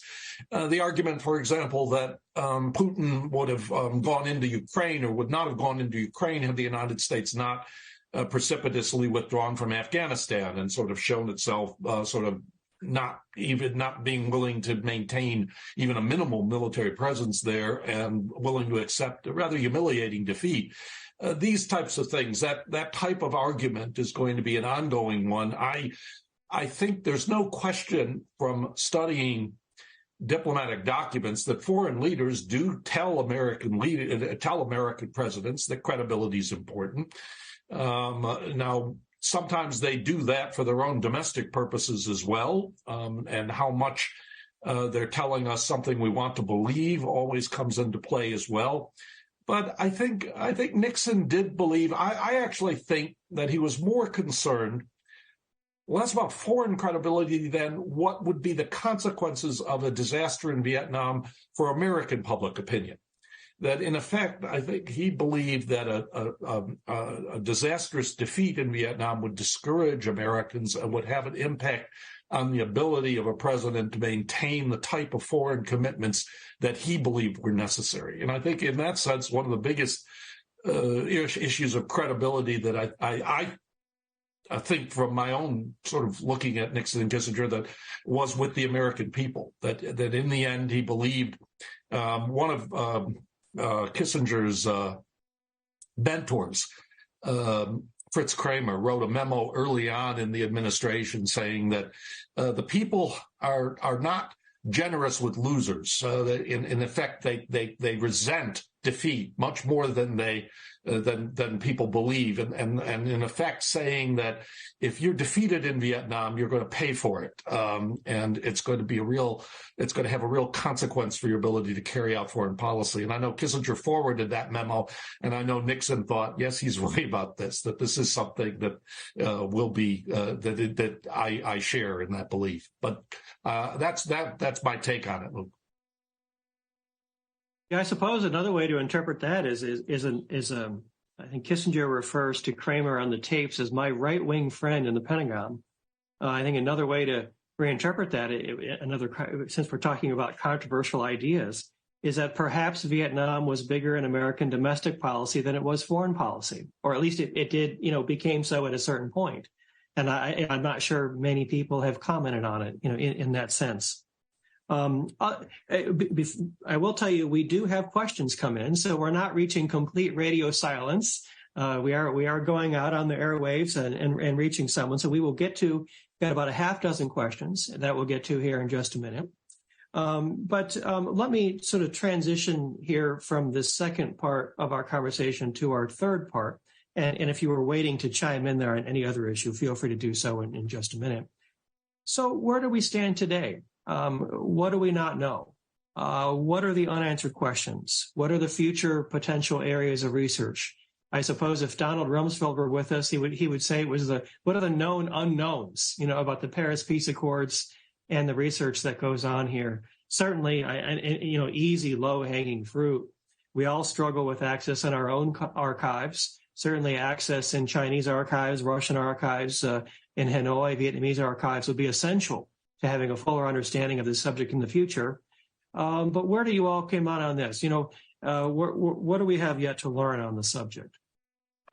Well, I think even though, as I mentioned earlier, that the North Vietnamese, the Hanoi has published a great deal on their sort of their strategy and behind-the-scenes maneuvering on the Paris Peace Accords, we know almost nothing about what Le Duc Tho actually thought. The only thing that I've ever seen, and this is just a recent find in the South, the old RVN archives, was a speech that he had given right after the Paris Peace Accords were signed in February of '73. Le Duc Tho had given a speech internally to what was just termed the missile troops, where he talks about some of the lessons learned from the Paris Peace Accords. And I won't go into the whole document, but the three main things that he talks about was how he had used different strategies to affect Kissinger's mindset. You'll remember the very famous one when he comes back in January of '73 after he had gone to Hanoi and we bombed him, and he starts slamming the table about how you bombed me as soon as I got home. And he fully admits this was merely theater. He is doing this to unsettle Kissinger. And the second thing that he mentions is that he had fooled Kissinger on the DMZ. And then the third thing is that Kissinger had fooled him on mine removal. And so this is the only insight we have into Le Duc Tho is this captured document where he talks about these things. So I think we still need a great deal more access in terms of what was the discussions internally within the Politburo as to what they were going to do, how they're going to respond to various American proposals. Yeah, certainly on that point, we have thousands of hours of Nixon tapes, and even of those, 500 hours have still never been released. But we certainly don't have, Le Duc Tho tapes or Mao tapes or diaries or, anything of that sort to give us a clue. What were they actually, not written for the record? What did they really think at the time? It's a good question. Tom or David? I think one of the things I would really like to know is how people on the ground felt. And this may be unknowable, but I'd like to know how both those in the North, but especially those in the South, reacted to the aftermath of the 72 offensive, as well as the Accords. Because in my reckoning, and Jay could probably correct me on this or add more to it, there is, after 73, a ever-shrinking resolve or willpower within the South, or perhaps a diminished hope that things will work out, that the Republic will survive. And a lot of that's, contingent on what people on the ground and how people on the ground view the Accords, view the possibilities of the Republic surviving, or the possibility of a North Vietnamese communist victory, and how they themselves on a family individual level begin reconciling and accommodating themselves to that. I think if we knew the answer to that, we'd probably better understand what happens in 75 and the speed with which the Republic collapses. But again, Jay's the expert on that, so I want to defer to him if he has a good answer. Right. Well, there is a great deal of there's a great deal of discussion about that. And it's funny, some of the really hardline NLF people like Madam Bin looked at the Paris Peace Accords as actually Hanoi selling out their interests, which is a very different sort of viewpoint of things. But there's a great deal of discussion in North Vietnamese texts and primary sources how the troops in the South, many of whom looked at the Paris Peace Accords as we can go home. The war's over. And so there's a great deal of effort to sort of stiffen everyone's resolve. They sent Politburo members down. They sent all kinds of people to sort of like, the war's not over, look at the South Vietnamese, they're breaking the ceasefire, et cetera, et cetera. So there was a tremendous amount of effort, propaganda effort, sustain morale in the South. But on the South Vietnamese side, there was the same thing happened. A lot of troops said, you know what, war's over, and desertion rates skyrocketed. And so the South Vietnamese took a lot of their army cadets and sent them all these teams out to the villages and the units trying to buck up morale again. We know we can't trust the communists. Look, they're attacking us. So your point is well taken, but there was a great deal of effort on both sides to sort of maintain morale. I want to. Jay, your NLF angle with Madam Bin is interesting, because one of the things I've always thought about is how many prominent positions in the new unified government did the NLF really receive? And I'm thinking not many, that I know of. So you're right. I think it's a whole other way of looking at it, and give you either a chance to respond, or I think I cut Tom off there. Well, I was just going to say, I want to echo Jay's point that I'd love to see more material out of North Vietnam. I'm particularly interested in the degree to which there was a peace faction in the North. The Han Nguyen, of course, had done this for the 67 period, where she argues that there had to be a purge before the Tet Offensive. And it'd be interesting to know if there wasn't substantial political opposition, or at least second thoughts within the Politburo about maybe focusing on getting that reconstruction aid from the Americans and working on our own society and the rest. I tend to think if there was, it was probably not a significant group, but it still would be interesting to know, and to know whether there was that desire, which I think Jay mentioned here, in terms of just relief that the war is over and we can go back to normal. Well, going back to Madam Bin for a second, Luke, two of my favorite cables from the South Vietnamese are shortly after the Paris Peace Accords have been signed, and the South Vietnamese ambassador to France, a man named Phang Dam Lam, had just met with the PRG folks. So there was an established mechanism for them to start talking. And he refers to Madam Bin, as they're talking about this, as that her face was black with rage about what had happened, that she was now having to talk to the South Vietnamese. And then the second one was Boy Diem was still in Paris, and he and Phang Dam Lam had met with Madam Bin and some of the people from the PRG. And so Boy Diem turns to Ambassador Lam, who was a known sort of womanizer. He had a very famous South Vietnamese actress as a mistress. He basically tries to convince him to go seduce Madam Bin and sort of take one for the team to sort of break the ice with the PRG side. So there is a great deal of effort in terms of, a great deal of discussion about how enraged some of the PRG people are about what they consider a Hanoi sellout. One other comment I make, just while you were talking, a couple months ago, I made a first trip to Europe, to Paris, since before the pandemic. And so I'd always wanted to seek out the location of the Paris Peace Talks in 1968, the conference, the International Conference Center. And so now it's a 5-star hotel. And so I walked by there and I thought, this is crazy. I can't believe that the peace talks were held in such a prominent public place. Now, we know the real action was in the private talks. But I thought, it made me wonder, one of the lessons of the peace talks and the peace accords is that Americans would never agree to do this again. And I can't imagine ever doing this in a major public venue with lots of traffic in a very busy city. It's just one of these moments I had when I walked by. Impossible. I assumed the French were wiretapping everything and nothing was secret. And if they weren't, they missed an opportunity, as I think John Negroponte or somebody told me at one point. But as I walk by this huge, huge conference center, and you can kind of still see where the original signs were the talks, where you enter the conference center, you go in one way, you go out the other. It was fascinating for me to see it. But I thought one of the lessons learned is we would never, ever do this sort of thing again. I can't imagine with Ukraine, we're all going to meet at a 5-star hotel in the grand ballroom, and we're just going to work it out. Anyway, this is an observation that maybe you'll want to comment on. But as we'll transition here to the final part of our panel, as I'm looking at the questions that have come in, and some of these have more than one part. So I will just read one at a time and let whoever respond that wants to respond to this or anything else that might have occurred to you during the course of the conversation. So our very first question is, what can policy advisors and leadership learn, I'm assuming today, more recently, from the successes and failures of the 1973 Paris Peace Accords?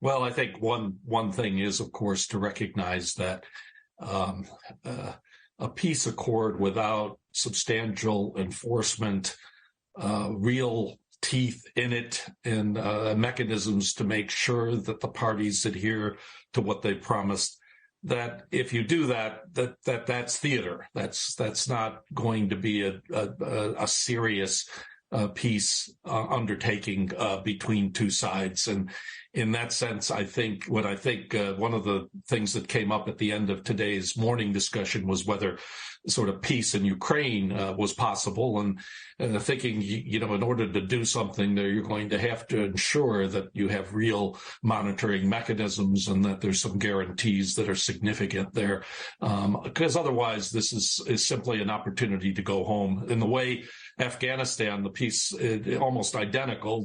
Basically we got out and it was only theater, just to conceal the withdrawal of the United States. I would agree with that, and I think to Tom's point is that you can write into an agreement all the enforcement mechanisms and codicils that you want, but ultimately, if the other side refuses to talk to one side, calls them American puppets, insists on total American withdrawal, to me that's just a smokescreen for the same playbook that the Vietnamese did. The Taliban, I sat there and watched it and thought they're copying the Vietnamese playbook perfectly. It was just an effort to get the Americans out and their firepower out and their intelligence out. They could then deal with what they considered corrupt puppets that they could overthrow fairly quickly. And so if you don't see that genuine effort to negotiate peace, if there's not an effort to sit down with the other side and hammer out a power sharing agreement, then it's just a smokescreen. It's just and nothing will ever come of it. You'll be back into it again within 2 years. Yeah, on that note, one of the things that strikes me working on this book on the 1968, which includes a substantial part on the 68 peace talks, is that consistently the United States is the only party in the talks that actually wants the war to end. The others don't seem to have any great disincentive to keep fighting. And as you say, it just becomes a war by other means, and the Americans get out, and whether it's Afghanistan or certainly or Ukraine. So that idea occurred to me. But I think I might have cut you off, David. Sorry, I was just going to add that in some ways you're right, Luke, pointing us back to 68. The problems that Tom and Jay both mentioned are apparent throughout the American negotiations, Johnson years all the way till the Accords, that there's a sense of sustained disbelief in understanding and knowing what Hanoi's intentions are. And there's always this hope on Johnson's part that the understandings that they negotiate in 68, that Hanoi will not take advantage of the peace talks, that they will sit down with the South Vietnamese and negotiate in earnest, that they should realize those understandings are in reality meaningless, especially with no enforcements. But in many ways, Kissinger either knowingly or unknowingly makes the same mistake in 72 in agreeing to say, okay, you're going to say you're not going to resupply your troops, you're going to agree to a ceasefire in Laos and Cambodia, when all of the evidence on Hanoi's actions indicate very clearly, or should have indicated very clearly, that their goal is completely unchanged, and that while they've switched to the strategy of peace, as Pierre calls it, in 72, late 72 after the offensive, they're also constantly preparing for that resumed strategy of pursuing military victory and reunification with the South under a communist revolution. And so know your enemy should probably be one of the big lessons and points from this, and not just to look at the Accords as a product of 72, 73, but begin that story all the way back earlier in the war. That's how America approached negotiations throughout. And to David's point, and to your point, Luke, we're the ones that are leading the negotiations, which I think is ultimately a huge mistake. The negotiation should not be between us acting as a middleman between Hanoi and Saigon, or the Taliban and Kabul. They should be, if they really want to have peace, they should be talking to each other and we'll just sort of take a step back. And the Russians sort of did that. They did not try to interfere with their country. They would say, they would counsel them. They would say this and that. The Chinese did the same thing, but there wasn't any tremendous pressure by the Soviets to like, you're going to have to do this or we're cutting off aid kind of thing. Good point. In the interest of time, I will move on to question number 2, kind of shifting back to the American domestic situation when we didn't entirely address this element. How did the inflation and economic woes of the 1970s play into the decision by Congress to cut off aid to South Vietnam?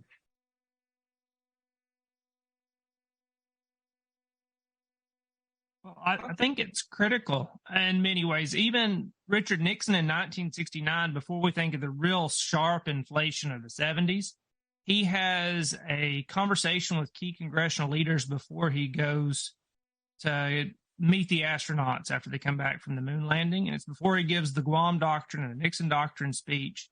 And he and congressional leaders are very concerned, summer 69, that America's economy will dictate a reduced footprint abroad. And Nixon's responding to that with the Nixon Doctrine and Vietnamization.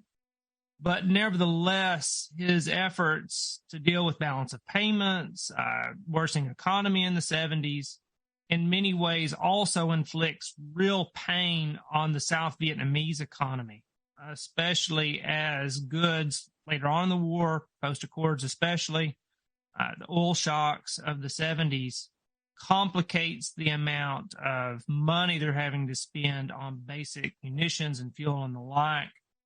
And it's also a testament, a lot of the South Vietnamese officials, at least from my research in Saigon, shows that they're acutely concerned in 69 and 70 about the American economy and also their ability to get the money they need from Congress to finance not necessarily military Vietnamization, but economic Vietnamization as well, so that they can sustain themselves economically, they can start paying for their own budget and the like. But America's economic woes in the 70s complicate that for Saigon in a way that they're part of this larger macroeconomic environment. Yeah, Luke, as I pointed out, I spent a great deal of time discussing this in Drawn Swords.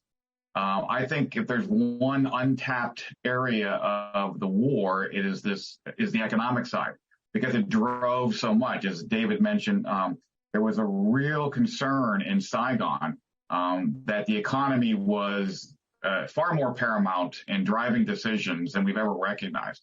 The South Vietnamese budget simply could not even begin to support an expanded military, because as we're withdrawing troops, Chu's got to bolster his own military, and who's going to pay for that?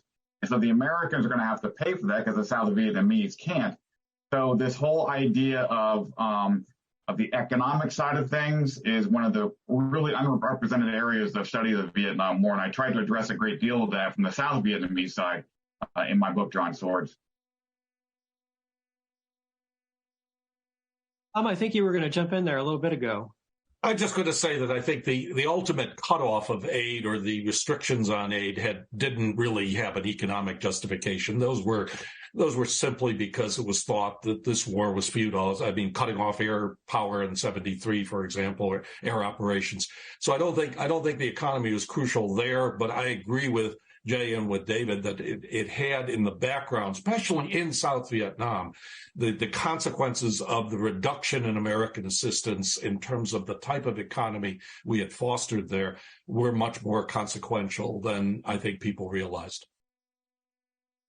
Yeah, of course, the questioner didn't mention Watergate, but I assume Watergate also, perhaps even more than domestic economic considerations by the spring of '73, was obviously a major factor too. Question 3. How did Vietnam's fall to communism affect its economic trajectory in the last 50 years in comparison to its neighbors?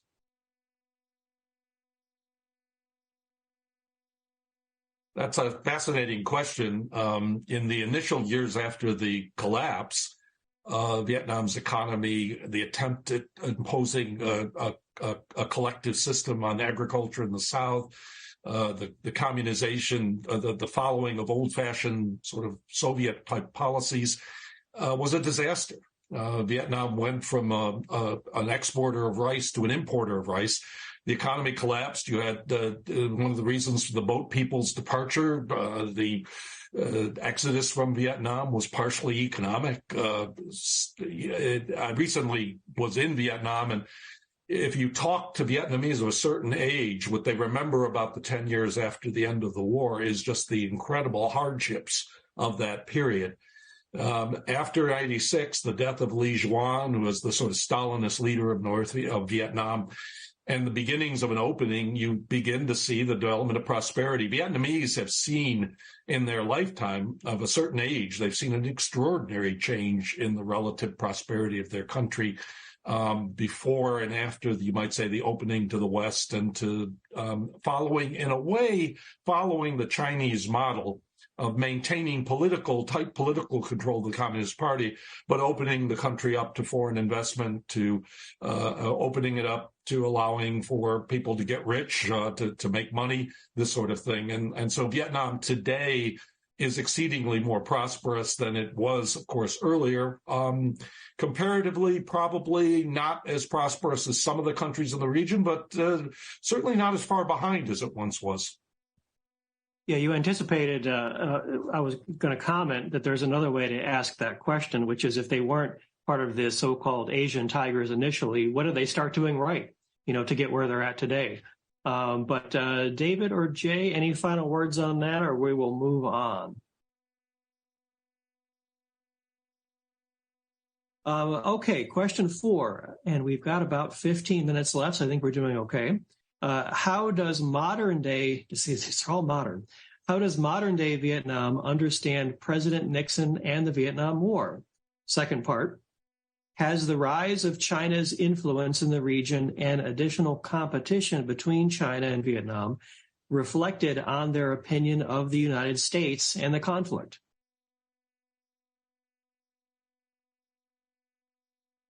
That's a tough one. Vietnam prides itself on its neutrality in conflicts. So it's, even though one of the things that several Vietnamese said to me during my recent trip was they supported Ukraine. Officially, they don't. Officially, they don't talk about that. But the public sympathy is, of course, for a country being invaded by another. And they see some parallels there to their own history, of course. I don't know that. One of the things that's hard in a country like Vietnam that's still ruled by the party that won and has its legitimacy because of its victory over the United States is allowing for much retrospective or revisionist thinking. You certainly hear more of that in the southern part of Vietnam. You hear more sort of challenges to the orthodoxy about the heroic struggle and the victory of the Vietnamese Communist Party. But Vietnamese, the actual sort of transition and thinking, hard to say. I mean, Vietnam is such a different country now. And so many of the people now, it's such a young country, have no real experience of the war themselves, and sort of think of the United States as a place they want to go often and want to travel to, and that they have family in, often from the diaspora that took place after the end of the war. It's just very different, but it's hard to answer the questioner's question in a solid way, because I think that type of discussion is not really something that happens in Vietnam today. For me, I would add, too, it's not clear in my own thinking the extent to which most Vietnamese, or at least the subset who think about this issue at all, how they view the American occupation, to use that term for a moment, differently than the French or the Japanese or the long, 2,000-year history of relations with the Chinese.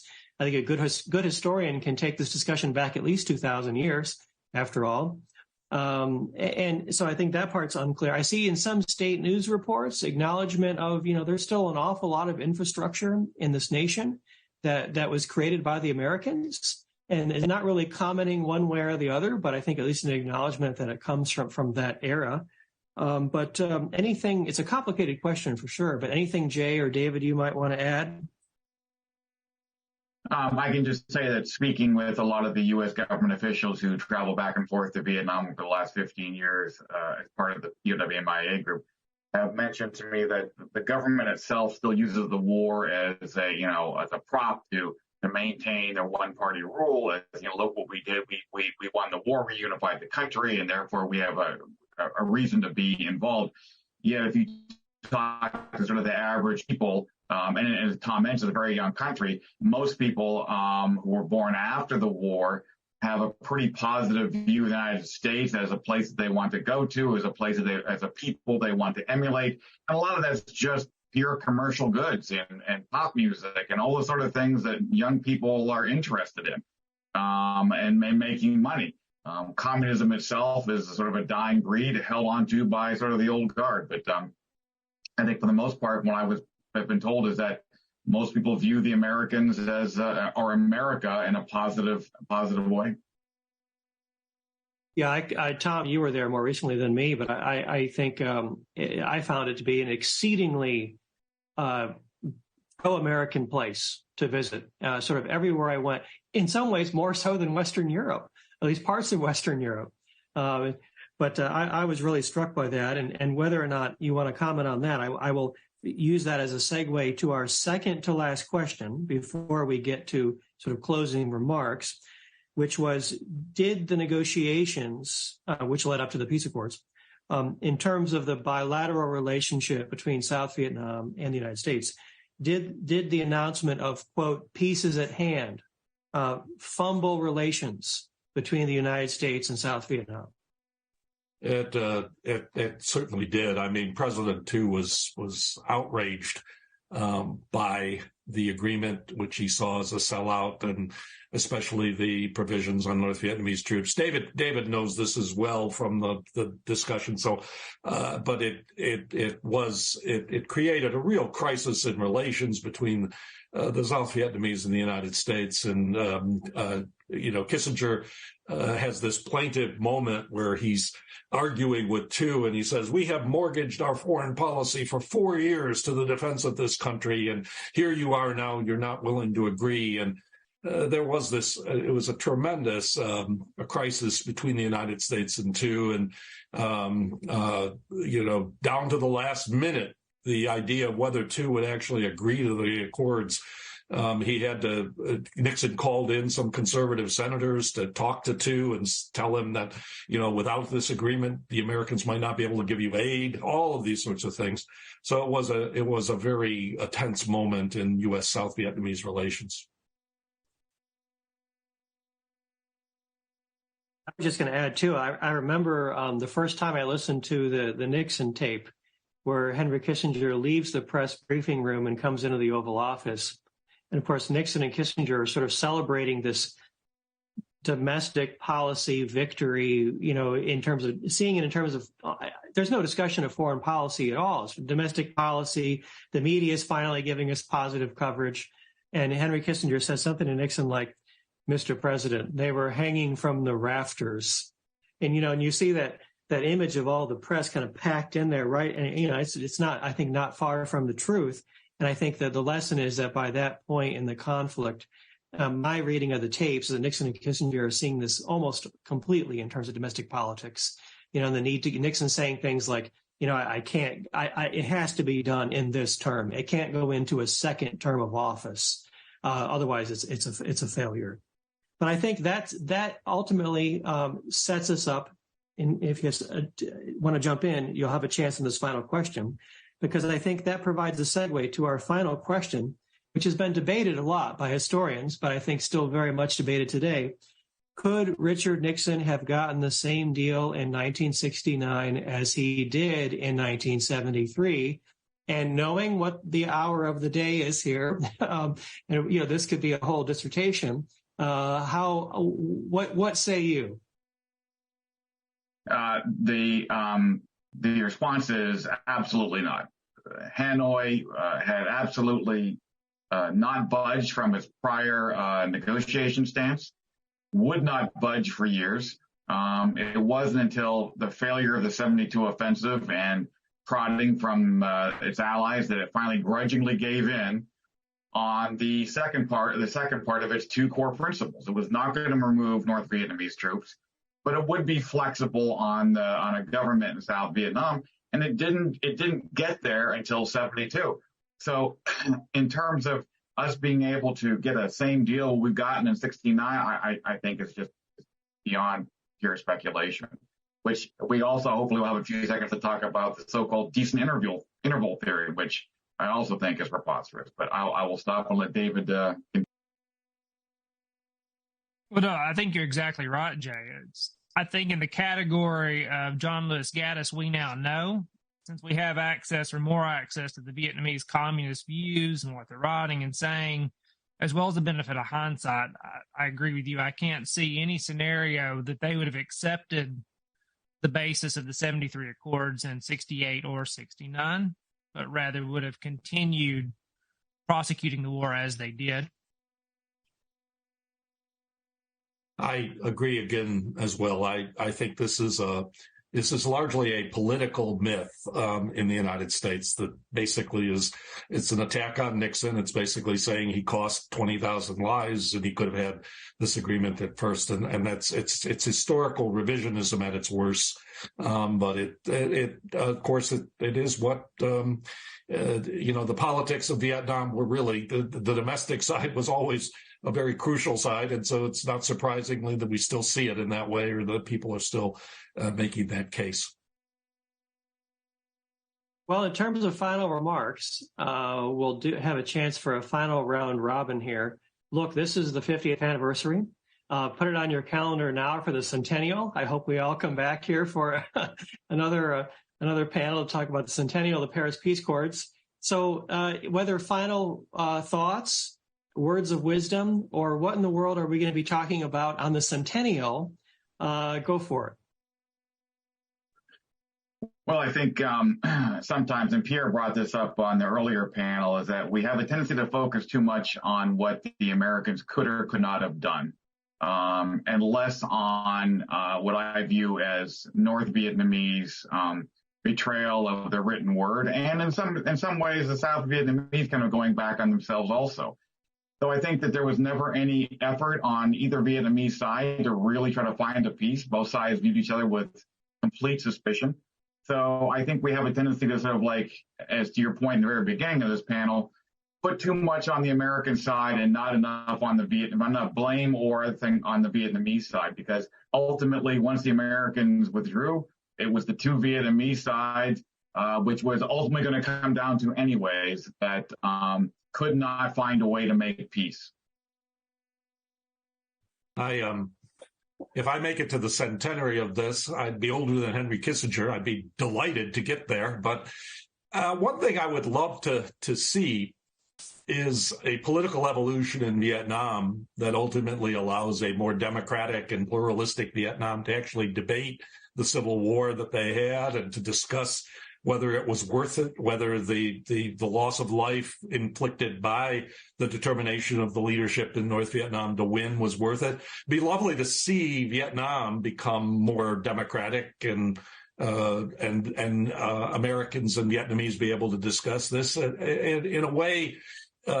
As much as I've also recently been in Japan, another country that the United States had an effect on. It'd be nice to, in a way, America has this relationship sometimes with former adversaries. It would be nice to see a democratic evolution of Vietnam that would allow something like that, and that would be great to sort of see in 100 years. But Luke, unless they come up with a pill providing longevity like a Henry Kissinger, I'm not sure I'm going to be around for that one. Well, maybe David will.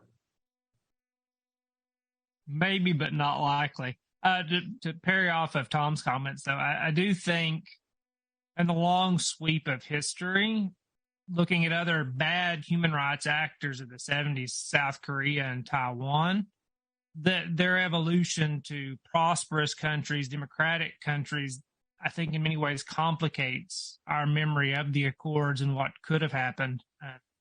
I would share Tom's thoughts that I'd hope in time that perhaps the more democratic elements of Saigon, the best elements of the Republic of Vietnam, might one day affect and help evolve Vietnam in a more pluralist and democratic fashion. Well, let me just say this has been an absolutely delightful experience for me, that I think the only way it would be more delightful if it had been in person. So let's find a way to do that before too much longer.